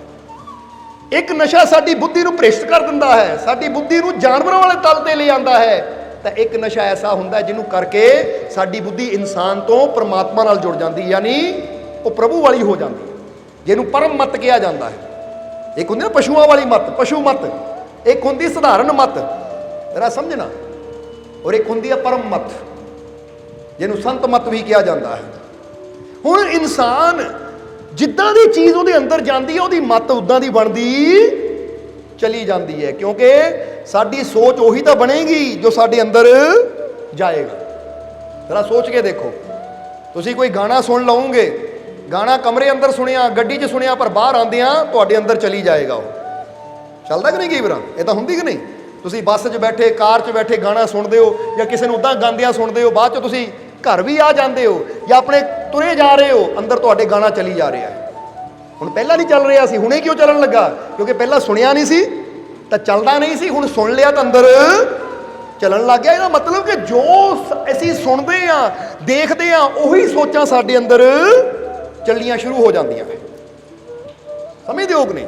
ਤੁਸੀਂ ਗੱਡੀ 'ਚ ਜਾ ਰਹੇ ਹੋ, ਗੱਡੀ ਜਾ ਰਹੇ ਹੋ, ਕਿਤੇ ਐਕਸੀਡੈਂਟ ਹੋ ਜਾਂਦਾ ਹੈ, ਹੁਣ ਤੁਹਾਡੀ ਗੱਡੀ ਅੱਗੇ ਚਲੀ ਜਾਂਦੀ ਹੈ, ਪਰ ਤੁਹਾਡੀ ਸੋਚ ਉਹ ਪਤਾ ਨਹੀਂ ਕੌਣ ਹੋਣਾ ਆ, ਮਰ ਗਿਆ, ਜੀਂਦਾ ਵੀ ਹੈ, ਕਿਹਨਾਂ ਮਾਰਿਆ ਹੋਣਾ, ਗੱਡੀ 'ਚ ਵੱਜਾ, ਕਿੱਦਾਂ ਵੱਜਾ, ਇਹ ਸੋਚਾਂ ਉਹਦੇ ਨਾਲ ਤੁਸੀਂ ਗੱਡੀ ਲੈ ਕੇ ਜਾ ਰਹੇ ਹੋ, ਪਰ ਤੁਹਾਡੀ ਸੋਚ ਉੱਥੇ ਜੁੜ ਗਈ। ਜਦ ਤੱਕ ਦੇਖਿਆ ਨਹੀਂ ਸੀ ਉਦੋਂ ਤੱਕ ਅੰਦਰ ਸੋਚ ਵੀ ਹੈ ਨਹੀਂ ਸੀ। ਇਹਦਾ ਮਤਲਬ ਅਸੀਂ ਜੋ ਜੋ ਦੇਖਦੇ ਚਲੇ ਜਾਂਦੇ ਆ, ਜੋ ਜੋ ਸੁਣਦੇ ਚਲੇ ਜਾਂਦੇ ਆ, ਉਹੀ ਸਾਡੇ ਅੰਦਰ ਸੋਚਾਂ ਦਾ ਰੂਪ ਬਣ ਕੇ ਅੰਦਰ ਚੱਲਣਾ ਸ਼ੁਰੂ ਹੋ ਜਾਂਦਾ ਹੈ। ਇਸ ਲਈ ਅਗਰ ਅਸੀਂ ਚਾਹੁੰਦੇ ਸਾਡੀ ਸੋਚ ਅੱਛੀ ਚੱਲੇ, ਸਾਡੇ ਵਿਚਾਰ ਅੱਛੇ ਚੱਲਣ, ਤਾਂ ਫਿਰ ਅੱਛੇ ਵਿਚਾਰ ਕਦੋਂ ਚੱਲਣਗੇ? ਜਦੋਂ ਅੱਛੇ ਵਿਚਾਰ ਸੁਣਾਂਗੇ। ਤੁਸੀਂ ਕਦੀ ਗੌਰ ਕਰਨਾ, ਜੇ ਰਾਤ ਨੂੰ ਸੌਣ ਲੱਗੇ ਤੁਸੀਂ ਕੰਨਾਂ 'ਚ ਹੈੱਡਫੋਨ ਲਾ ਕੇ ਸਤਸੰਗ ਸੁਣਦੇ ਸੌ ਜਾਓ ਨਾ, ਤਾਂ ਸਵੇਰ ਨੂੰ ਜਦੋਂ ਉੱਠਣਾ ਹੈ ਤੁਸੀਂ, ਤਾਂ ਸਭ ਤੋਂ ਪਹਿਲਾਂ ਸਤਸੰਗ ਦੇ ਬੋਲ ਹੀ ਤੁਹਾਡੇ ਅੰਦਰ ਚੱਲਣੇ ਹੈ। ਕਿਉਂਕਿ ਜੋ ਅਸੀਂ ਰਾਤ ਨੂੰ ਸੌਣ ਲੱਗੇ ਸੁਣਦੇ ਆ ਨਾ, ਉਹ ਸਾਰੀ ਰਾਤ ਬੇਸ਼ੱਕ ਕਦੀ ਸੌਂ ਵੀ ਜਾਈਏ, ਸਾਡੇ ਸਬਕੌਂਸ਼ੀਅਸ ਮਾਈਂਡ ਦੇ ਵਿੱਚ ਉਹ ਚੱਲਦਾ ਰਹਿੰਦਾ ਹੈ, ਔਰ ਉੱਦਾਂ ਦਾ ਪ੍ਰਭਾਵ ਸਾਡੇ ਤੇ ਪੈਂਦਾ ਚਲਾ ਜਾਂਦਾ ਹੈ। ਇਸ ਲਈ ਜਦੋਂ ਸੌਂਦੇ ਹੋ ਨਾ, ਉਹ ਇੱਕ ਬੈਸਟ ਟਾਈਮ ਹੁੰਦਾ ਹੈ, ਆਪਣੇ ਰੱਬ ਦਾ ਸ਼ੁਕਰ ਕਰੀਏ ਔਰ ਅੱਛਾ ਸੋਚਦੇ ਸੋਈਏ। ਜਦੋਂ ਸੌਂਦੇ ਹੋ ਸੋਚਦੇ ਸੋਵੋ, ਮੇਰੇ ਤੇ ਮਾਲਕ ਦੀ ਬਹੁਤ ਰਹਿਮਤ ਹੋ ਰਹੀ ਹੈ, ਮੇਰੀ ਝੋਲੀ ਖੁਸ਼ੀਆਂ ਨਾਲ ਭਰ ਰਹੀ ਹੈ, ਮੇਰੇ ਤੇ ਬਹੁਤ ਰਹਿਮਤ ਹੋ ਰਹੀ ਹੈ, ਮੇਰੇ ਘਰ ਦੇ ਵਿੱਚ ਬਹੁਤ ਖੁਸ਼ੀਆਂ ਹੈ। ਇਹ ਸੋਚਦੇ ਸੋਚਦੇ ਸੌ ਜਾਓਗੇ ਤਾਂ ਤੁਸੀਂ ਪਾਓਗੇ ਇਹ ਤੁਹਾਡੀ ਸੋਚ, ਕਿਉਂਕਿ ਜਦੋਂ ਸੋਚਦੇ ਸੋਚਦੇ ਇਨਸਾਨ ਸੌ ਜਾਂਦਾ ਹੈ ਤਾਂ ਫਿਰ ਅੰਦਰ ਉਹਦੇ ਉਹ ਚੱਲਦੀ ਹੈ ਚੀਜ਼, ਤਾਂ ਫਿਰ ਪ੍ਰਮਾਤਮਾ ਨੂੰ ਪੂਰਾ ਕਰਨਾ ਵੀ ਸ਼ੁਰੂ ਕਰ ਦਿੰਦਾ ਹੈ। ਕਿਉਂਕਿ ਜਿਸ ਵੇਲੇ ਇਨਸਾਨ ਨੀਂਦ ਦੀ ਅਵਸਥਾ ਜਾਂਦਾ ਹੈ ਤਾਂ ਅਲਫਾ ਸਟੇਟ ਉਹਦਾ ਮਾਈਂਡ ਚਲਾ ਜਾਂਦਾ ਹੈ, ਔਰ ਇਹ ਅਲਫਾ ਸਟੇਟ ਕਹਿੰਦੇ ਹੈ ਮੈਡੀਟੇਸ਼ਨ ਦੀ ਸਟੇਟ ਹੁੰਦੀ ਹੈ, ਜਿੱਥੇ ਇਨਸਾਨ ਪਰਮਾਤਮਾ ਨਾਲ ਬੜਾ ਨੇੜੇ ਹੋ ਜਾਂਦਾ ਹੈ। ਜ਼ਰਾ ਸਮਝਣਾ ਤੁਸੀਂ। ਇਸ ਲਈ ਅਗਰ ਸੰਤਾਂ ਦੇ ਬੋਲ ਸੁਣੀਏ ਔਰ ਸਵੇਰੇ ਉੱਠਦਿਆਂ ਹੀ ਅਗਰ ਫਿਰ ਅਸੀਂ ਕੁਝ ਅੱਛਾ ਸੁਣੀਏ ਪਰ ਉਹ ਸਮਝਦੇ ਹੋ ਕਿ ਨਹੀਂ। ਪਹਿਲੀ ਗੱਲ ਤਾਂ ਇਹ ਕਹਾਂਗੇ, ਕਈ ਵਾਰ ਇਨਸਾਨ ਨੇ ਨਾ ਸਵੇਰੇ ਉੱਠਣਾ ਹੁੰਦਾ ਹੈ, ਉਹ ਅਲਾਰਮ ਇਦਾਂ ਦਾ ਲਾ ਲੈਂਦਾ ਜਿਹੜਾ ਬੜਾ ਜ਼ਬਰਦਸਤ ਅਲਾਰਮ ਹੁੰਦਾ ਹੈ ਕਿ ਜਕਦਮ ਬੰਦਾ ਡਰ ਕੇ ਉੱਠਦਾ ਹੈ, ਔਰ ਜਦੋਂ ਦੇਖੋਗੇ ਡਰ ਕੇ ਉੱਠੋਗੇ ਤਾਂ ਤੁਹਾਡਾ ਮਾਈਂਡ ਇੰਨਾ ਡਿਸਟਰਬ ਹੋ ਜਾਂਦਾ ਕਿ ਸਾਰੀ ਜ਼ਿੰਦਗੀ ਡਰਦੇ ਹੀ ਰਹੋਗੇ ਤੁਸੀਂ। ਇਸ ਲਈ ਜੇ ਅਲਾਰਮ ਵੀ ਲਾਣਾ ਹੋਵੇ ਨਾ, ਤਾਂ ਕੋਈ ਮਿੱਠਾ ਜਿਹਾ ਅਲਾਰਮ ਲਾਓ ਜਿਹ 'ਚ ਰੱਬ ਦਾ ਨਾਮ ਹੋਵੇ। ਸਮਝਦੇ ਹੋ ਕਿ ਨਹੀਂ। ਇਸ ਲਈ ਤਕਰੀਬਨ ਕਈ ਵਾਰਾਂ ਹੁਣ ਤੁਹਾਨੂੰ ਫਿਰ ਅਸੀਂ ਜ਼ਿਕਰ ਕਰਾਂਗੇ ਕਿ ਸਾਡੀ ਬੇਟੀ ਰੂਹਾਨੀ ਨੇ ਜਦੋਂ ਉੱਠਣਾ ਹੋਵੇ ਨਾ, ਉਹ ਅਲਾਰਮ ਲਾਇਆ ਹੁੰਦਾ ਕਿਹੜਾ? ਜੈ ਮਾਲਕਾਂ ਦੀ ਮਿਠਾਸ, ਕਿਉਂਕਿ ਮਾਲਕਾਂ ਦਾ ਨਾਮ ਵੀ ਚੱਲ ਰਿਹਾ, ਉਹ ਘਬਰਾਹਟ ਵਾਲੀ ਕੋਈ ਨਹੀਂ। ਸੁਣਦੇ ਸਾਰੇ ਹੀ ਜਾਗ ਵੀ ਆ ਜਾਂਦੀ, ਤਾਂ ਦਿਮਾਗ ਨੂੰ ਮਨ ਨੂੰ ਸ਼ਾਂਤੀ ਵੀ ਮਿਲ ਜਾਂਦੀ ਹੈ। ਪਰ ਇੱਥੇ ਬੰਦਾ ਕੀ ਯਾਨੀ ਇਦਾਂ ਬੈਲ ਲਾਈ ਹੁੰਦੀ ਹੈ ਕਿ ਬੰਦਾ ਡਿਸਟਰਬ ਹੋ ਜਾਂਦਾ ਹੈ। ਤੁਸੀਂ ਦੇਖੋ ਘਬਰਾ ਕੇ ਟੀ ਇਦਾਂ ਕੁਝ ਹੁੰਦੇ ਹੈ ਕਿ ਇਹਦਾ ਮਤਲਬ ਹੀ ਕੋਈ ਨਹੀਂ ਨਿਕਲਦਾ। ਬੰਦਾ ਜਾਗ ਤਾਂ ਜਾਂਦਾ ਹੈ, ਪਰ ਉਹ ਜਾਗ ਵੀ ਹੜਬੜਾਹਟ 'ਚ ਜਾਗਦਾ ਹੈ, ਔਰ ਹੜਬੜਾਹਟ ਵਿੱਚ ਉਹਦਾ ਦਿਮਾਗ ਇੰਨਾ ਹੜਬੜਾ ਜਾਂਦਾ ਹੈ ਕਿ ਵੀ ਸਾਰਾ ਦਿਨ ਹੜਬੜਾਇਆ ਹੀ ਰਹਿੰਦਾ, ਉਹ ਕੋਈ ਕੰਮ ਚੱਜਣਾ ਹੁੰਦਾ ਹੀ ਨਹੀਂ ਹੈ। ਇਹ ਅਜਮਾਈ ਹੋਈ ਗੱਲ ਹੈ, ਕਿਉਂਕਿ ਉੱਠਣ ਦਾ ਟਾਈਮ ਜਿਹੜਾ ਹੁੰਦਾ ਹੈ ਨਾ, ਉਹ ਸ਼ਾਂਤੀ ਦਾ ਟਾਈਮ ਹੁੰਦਾ ਹੈ। ਜੇ ਉੱਠਣਾ ਹੀ ਹੋਵੇ ਤਾਂ ਕੋਈ ਫਲੂਟ ਲਾਓ, ਕੋਈ ਮਿੱਠੀ ਜਿਹੀ ਆਵਾਜ਼ ਲਾਓ ਬਾਂਸੁਰੀ ਦੀ, ਜਾਂ ਜਿੱਥੇ ਕੋਈ ਪ੍ਰਮਾਤਮਾ ਦਾ ਨਾਮ ਹੋਵੇ, ਕੋਈ ਪ੍ਰਮਾਤਮਾ ਦਾ ਸ਼ਬਦ ਹੋਵੇ, ਪਰ ਹੋਵੇ ਮਿਠਾਸ ਵਾਲਾ, ਤੇਜ਼ ਨਾ ਹੋਵੇ, ਸਲੋ। ਸਮਝਦੇ ਹੋ ਕਿ ਨਹੀਂ। ਉਹ ਚੀਜ਼ ਨਾਲ ਜਦੋਂ ਸਾਨੂੰ ਜਾਗ ਆਏਗੀ ਤਾਂ ਫਿਰ ਤੁਸੀਂ ਦੇਖੋਗੇ ਦਿਨ ਕਿੰਨਾ ਅੱਛਾ ਹੋਏਗਾ। ਪਰ ਇਹ ਵੀ ਨਹੀਂ ਕਿ ਅਲਾਰਮ ਨਾਲ ਜਾਗ ਤਾਂ ਆ ਗਈ, ਬਾਅਦ 'ਚ ਉੱਠ ਕੇ ਮੋਬਾਈਲ ਤੇ YouTube ਦੇਖਣ ਲੱਗ ਪਓ, ਯਾਨੀ ਕਹਿਣ ਦਾ ਮਤਲਬ ਗਾਣੇ ਸੁਣਨ ਲੱਗ ਪਓ ਪੰਜਾਬੀ, ਜਾਂ ਮੇਰੇ ਮੈਸੇਜ ਆਏ ਕੋਈ ਇੱਦਾਂ, ਫਿਰ ਤਾਂ ਧਿਆਨ ਉੱਠਦਿਆਂ ਹੀ ਦੁਨੀਆ 'ਚ ਚਲਾ ਗਿਆ। ਇਸ ਲਈ ਉੱਠੋ, ਪਰ ਉੱਠ ਕੇ ਪਹਿਲਾਂ ਥੋੜ੍ਹੀ ਦੇਰ ਅੱਖਾਂ ਬੰਦ ਕਰਕੇ ਆਪਣੇ ਮਾਲਿਕ ਦਾ ਸ਼ੁਕਰਾਨਾ ਕਰੋ, ਉਹਦਾ ਨਾਮ ਲਓ, ਉਹਨੂੰ ਯਾਦ ਕਰੋ, ਉਹਨੂੰ ਨਵੀਂ ਜ਼ਿੰਦਗੀ ਦੇਣ ਵਾਸਤੇ ਧੰਨਵਾਦ ਕਰੋ। ਕਿਉਂਕਿ ਬਹੁਤ ਲੋਕ ਇੱਦਾਂ ਦੇ ਆ ਜਿਹੜੇ ਰਾਤ ਨੂੰ ਸੌਂਦੇ ਆ ਪਰ ਸਵੇਰੇ ਜਾਗਦੇ ਨਹੀਂ ਹੈ, ਰਾਤ ਨੂੰ ਹੀ ਉਹਨਾਂ ਦੀ ਡੈਥ ਹੋ ਜਾਂਦੀ ਹੈ। ਤੁਸੀਂ ਸ਼ੁਕਰ ਕਰੋ ਕਿ ਸਾਨੂੰ ਇੱਕ ਨਵੀਂ ਜ਼ਿੰਦਗੀ ਮਿਲੀ ਹੈ, ਨਵਾਂ ਦਿਨ ਮਿਲਿਆ ਹੈ, ਔਰ ਫਿਰ ਅੰਦਰ ਕਹੋ ਕਿ ਇਹ ਦਿਨ ਮੇਰੇ ਮਾਲਿਕ ਨੇ ਦਿੱਤਾ ਹੈ, ਤਾਂ ਮੈਨੂੰ ਪੂਰਾ ਯਕੀਨ ਹੈ ਜਿਹੜੀ ਚੀਜ਼ ਮੈਨੂੰ ਮੇਰੇ ਮਾਲਿਕ ਨੇ ਦਿੱਤੀ ਉਹ ਮੇਰੇ ਵਾਸਤੇ ਖੁਸ਼ੀਆਂ, ਕਾਮਯਾਬੀ, ਸਫਲਤਾ ਭਰੀ ਹੋਏਗੀ। ਸਮਝਦੇ ਹੋ ਕਿ ਨਹੀਂ। ਜਦੋਂ ਇਹ ਗੱਲ ਨਾਲ ਤੁਸੀਂ ਦਿਨ ਦੀ ਸ਼ੁਰੂਆਤ ਕਰਦੇ ਹੋ ਨਾ, ਬੈੱਡ ਤੋਂ ਉੱਠਣ ਤੋਂ ਪਹਿਲਾਂ ਹੀ, ਤਾਂ ਫਿਰ ਤੁਹਾਡਾ ਦਿਨ ਅੱਛਾ ਹੋਣਾ ਸ਼ੁਰੂ ਹੋ ਜਾਂਦਾ, ਕਿਉਂਕਿ ਤੁਹਾਡੀ ਸੋਚ ਕੀ ਹੈ ਕਿ ਇਹ ਦਿਨ ਮੈਨੂੰ ਮੇਰੇ ਮਾਲਿਕ ਨੇ ਦਿੱਤਾ ਹੈ। ਕਿਉਂਕਿ ਦੇਣ ਵਾਲਾ ਤਾਂ ਉਹੀ ਹੈ ਨਾ, ਬੰਦੇ ਦੇ ਹੱਥ ਤਾਕਤ ਥੋੜੀ ਹੈ ਕਿ ਮੈਂ ਦਿਨ ਚੜਾ ਲਾਵਾਂ। ਇਹ ਦਿਨ ਮੈਨੂੰ ਮੇਰੇ ਮਾਲਿਕ ਨੇ ਦਿੱਤਾ ਹੈ, ਔਰ ਮੈਨੂੰ ਪੂਰਾ ਵਿਸ਼ਵਾਸ ਹੈ ਕਿ ਇਹ ਦਿਨ ਮੇਰੇ ਵਾਸਤੇ ਖੁਸ਼ੀਆਂ, ਕਾਮਯਾਬੀ, ਸਫਲਤਾ ਭਰਿਆ ਹੋਏਗਾ। ਤਿੰਨ ਚੀਜ਼ਾਂ ਕਹਿ ਦੇਣੀਆਂ, ਖੁਸ਼ੀਆਂ, ਕਾਮਯਾਬੀ, ਸਫਲਤਾ ਭਰਿਆ ਹੋਏਗਾ। ਮੈਨੂੰ ਪੂਰਾ ਯਕੀਨ ਵੀ ਕਹਿਣਾ ਹੈ ਕਿ ਇਹ ਦਿਨ ਮੈਨੂੰ ਮੇਰੇ ਮਾਲਿਕ ਨੇ ਦਿੱਤਾ ਹੈ, ਔਰ ਮੈਨੂੰ ਪੂਰਾ ਵਿਸ਼ਵਾਸ ਹੈ ਕਿ ਇਹ ਦਿਨ ਮੇਰੇ ਵਾਸਤੇ ਖੁਸ਼ੀਆਂ, ਕਾਮਯਾਬੀ ਔਰ ਸਫਲਤਾ ਭਰਿਆ ਹੋਏਗਾ। ਫਿਰ ਆਪਣੇ ਮਾਲਿਕ ਦਾ ਸ਼ੁਕਰ ਕਰਕੇ ਫਿਰ ਬੰਦਾ ਆਪਣੇ ਬੈੱਡ ਤੋਂ ਉੱਠੇ ਤਾਂ ਤੁਸੀਂ ਦੇਖੋ, ਯਕੀਨ ਰੱਖੋ ਕਿ ਇਹ ਦਿਨ ਦੇਣ ਵਾਲਾ ਮੇਰਾ ਮਾਲਿਕ ਹੈ, ਤਾਂ ਜੇ ਮੇਰੇ ਮਾਲਕ ਨੇ ਮੈਨੂੰ ਕੋਈ ਚੀਜ਼ ਦਿੱਤੀ ਹੈ ਤਾਂ ਮੇਰੇ ਵਾਸਤੇ ਮਾੜੀ ਕਦੀ ਹੋ ਹੀ ਨਹੀਂ ਸਕਦੀ, ਕਿਉਂਕਿ ਜਿਹੜੀ ਚੀਜ਼ ਮੇਰਾ ਮਾਲਕ ਮੈਨੂੰ ਦੇਗਾ ਉਹ ਮੇਰੇ ਵਾਸਤੇ ਅੱਛੀ ਹੋਏਗੀ। ਜਦੋਂ ਇਸ ਸੋਚ ਨਾਲ ਸ਼ੁਰੂਆਤ ਹੋਏਗੀ ਤਾਂ ਤੁਹਾਡੇ ਨਾਲ ਸਭ ਕੁਝ ਅੱਛਾ ਹੀ ਹੁੰਦਾ ਚਲਾ ਜਾਏਗਾ। ਤਾਂ ਜਦੋਂ ਸੋਚਾਂਗੇ ਹਾਂ ਦਿਨ ਚੜ ਗਿਆ ਹੈ, ਚੰਗਾ ਭਲਾ ਸੁੱਤਾ ਸੀ, ਚੜ ਗਿਆ ਦਿਨ, ਹੁਣ ਕੰਮ ਤੇ ਜਾਣਾ ਪੈਣਾ ਹੈ, ਉੱਥੇ ਆਹ ਟੈਨਸ਼ਨ ਆਣੀ ਹੈ, ਉੱਥੇ ਉਹ ਟੈਨਸ਼ਨ ਆਣੀ ਹੈ, ਹੁਣ ਫੇਰ ਦਿਨ ਚੜ ਗਿਆ, ਪਰੇਸ਼ਾਨੀਆਂ ਸ਼ੁਰੂ ਹੋ ਜਾਣੀਆਂ ਹੈ। ਜਦੋਂ ਪਹਿਲੀ ਸੋਚ ਪਰੇਸ਼ਾਨੀਆਂ ਵਾਲੀ ਹੋਵੇ ਤਾਂ ਸਾਰਾ ਦਿਨ ਪਰੇਸ਼ਾਨੀਆਂ ਵਧਣੀਆਂ ਹੀ ਹੈ। ਇਸ ਲਈ ਸ਼ੁਰੂਆਤ ਅੱਛਾਈ ਦੇ ਨਾਲ ਕਰੋ, ਸ਼ੁਰੂਆਤ ਆਪਣੇ ਮਾਲਕ ਦੇ ਸ਼ੁਕਰਾਨੇ ਨਾਲ ਕਰੋ, ਸ਼ੁਰੂਆਤ ਇਹ ਸੋਚ ਕੇ ਕਰੋ ਇਹ ਗਿਫਟ ਹੈ। ਔਰ ਜੇ ਮੇਰੇ ਪਿਤਾ ਨੇ, ਮੇਰੇ ਪ੍ਰਮਾਤਮਾ ਨੇ, ਮੇਰੇ ਮਾਲਿਕ ਨੇ ਮੈਨੂੰ ਇਹ ਦਿਨ ਰੂਪੀ ਗਿਫਟ ਦਿੱਤਾ ਹੈ ਤਾਂ ਇਹ ਮੇਰੇ ਵਾਸਤੇ ਮਾੜਾ ਕਦੀ ਹੋ ਹੀ ਨਹੀਂ ਸਕਦਾ। ਇਹ ਵਿਸ਼ਵਾਸ ਰੱਖਣਾ ਆਪਣੇ ਅੰਦਰ। ਬੋਲੋ ਰੱਖੋਗੇ ਕਿ ਨਹੀਂ? ਸਮਝਦੇ ਹੋ ਕਿ ਨਹੀਂ? ਹੁਣ ਇਹਨੂੰ ਇੰਨਾ ਵੀ ਕਹਿ ਸਕਦੇ ਹੋ ਇਹ ਜ਼ਿੰਦਗੀ ਮੈਨੂੰ ਮੇਰੇ ਮਾਲਿਕ ਨੇ ਦਿੱਤੀ ਹੈ ਔਰ ਮੈਨੂੰ ਆਪਣੇ ਮਾਲਿਕ ਤੇ ਪੂਰਾ ਵਿਸ਼ਵਾਸ ਹੈ ਕਿ ਇਹ ਜ਼ਿੰਦਗੀ 'ਚ ਮੈਨੂੰ ਕਾਮਯਾਬੀ, ਸਫਲਤਾ, ਖੁਸ਼ੀਆਂ ਜ਼ਰੂਰ ਮਿਲਣਗੀਆਂ, ਕਿਉਂਕਿ ਇਹ ਜੀਵਨ ਮੈਨੂੰ ਮੇਰੇ ਮਾਲਿਕ ਨੇ ਦਿੱਤਾ ਹੈ। ਇਦਾਂ ਦੀ ਸੋਚ ਆਪਣੇ ਅੰਦਰ ਰੱਖੋ, ਇਦਾਂ ਦਾ ਵਿਸ਼ਵਾਸ ਆਪਣੇ ਅੰਦਰ ਰੱਖੋ। ਔਰ ਜਦੋਂ ਇਹ ਸੋਚ, ਇਹ ਵਿਸ਼ਵਾਸ ਇਨਸਾਨ ਆਪਣੇ ਅੰਦਰ ਰੱਖਦਾ ਹੈ ਤਾਂ ਫਿਰ ਇਨਸਾਨ ਦੀ ਜ਼ਿੰਦਗੀ ਬਦਲਦੀ ਹੈ। ਇੱਥੇ ਸਾਨੂੰ ਇੱਕ ਵਾਕਿਆ ਯਾਦ ਆ ਗਿਆ ਕਿ ਵਿੰਸਟਨ ਚਰਚਿਲ, ਜੋ ਕਿ ਯੂਕੇ ਇੰਗਲੈਂਡ ਦੇ ਪ੍ਰਧਾਨ ਮੰਤਰੀ 2 ਵਾਰ ਰਹੇ ਹੈ, ਉਹ ਬਹੁਤ ਅੱਛੇ ਵਕਤਾ ਸੀ ਯਾਨੀ ਜਦੋਂ ਬੋਲਦੇ ਸੀ ਤਾਂ ਉਹਨਾਂ ਨੂੰ ਸੁਣਨ ਵਾਸਤੇ ਦੂਰੋਂ ਦੂਰੋਂ ਦੁਨੀਆ ਆਉਂਦੀ ਸੀ।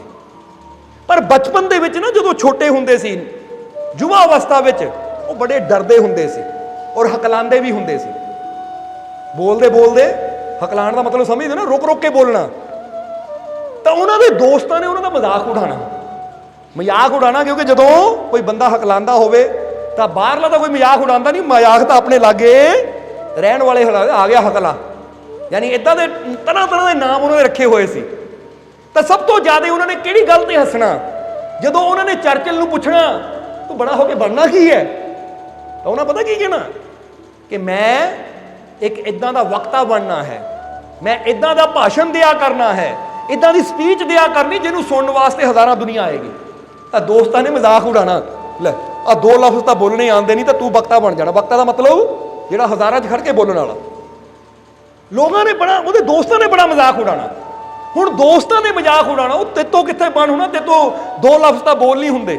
ਉਹਨਾਂ ਨੇ ਕੁਝ ਬੋਲਣ ਨੂੰ ਕਹਿਣਾ, ਜਦੋਂ ਹਕਲਾਉਂਦੇ ਨੇ ਬੋਲਣਾ, ਉਹਨਾਂ ਨੇ ਹੱਸਣਾ, ਕਹਿਣਾ ਲੈ ਆਹ ਤਾਂ ਬੋਲ ਨਹੀਂ ਹੁੰਦਾ ਤੇਤੋਂ, ਤਾਂ ਤੂੰ ਵਕਤਾ ਬਣਨਾ, ਤੂੰ ਭਾਸ਼ਣ ਦੇਣੇ ਹਜ਼ਾਰਾਂ ਵਿੱਚ। ਯਾਨੀ ਬੜਾ ਉਹਦਾ ਮਜ਼ਾਕ ਉਡਾਣਾ।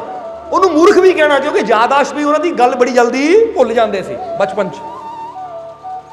ਹੁਣ ਜਦੋਂ ਦੋਸਤਾਂ ਨੇ ਮਜ਼ਾਕ ਉਡਾਣਾ ਕਿ ਤੇਤੋਂ ਕਿਤੇ, ਤੂੰ ਕਿਤੋਂ ਵਕਤਾ ਬਣ ਸਕਦਾ ਹੈ, ਤਾਂ 2 ਗੱਲਾਂ ਹੋ ਸਕਦੀਆਂ ਸੀ।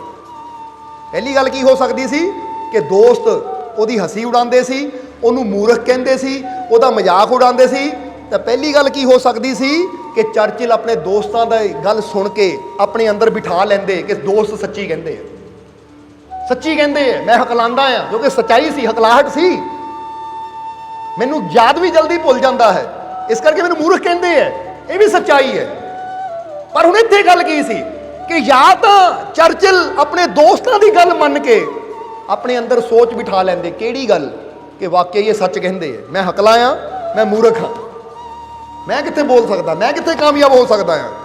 ਔਰ ਉਹ ਉੱਥੇ ਬਹਿ ਜਾਂਦੇ ਮਤਲਬ ਛੱਡ ਹੀ ਦਿੰਦੇ ਸੋਚਣਾ ਕਿ ਮੈਂ ਵਕਤਾ ਬਣਨਾ ਹੈ ਜਾਂ ਮੈਂ ਅੱਗੇ ਕਾਮਯਾਬ ਹੋਣਾ ਹੈ। ਛੱਡ ਦਿੰਦੇ ਕਿ ਮੈਂ ਕਿੱਥੇ ਹੋਣਾ ਯਾਰ, ਉਹ ਗੱਲ ਤਾਂ ਸੱਚੀ ਕਹਿੰਦੇ ਦੋਸਤ ਇਹ, ਕਿਉਂਕਿ ਇਹ ਕਮੀ ਤਾਂ ਮੇਰੇ ਅੰਦਰ ਹੈ। ਸਮਝਦੇ ਹੋ ਕਿ ਨਹੀਂ? ਪਰ ਹੁਣ ਦੂਜੀ ਗੱਲ, ਦੂਜੀ ਕੀ ਸੀ?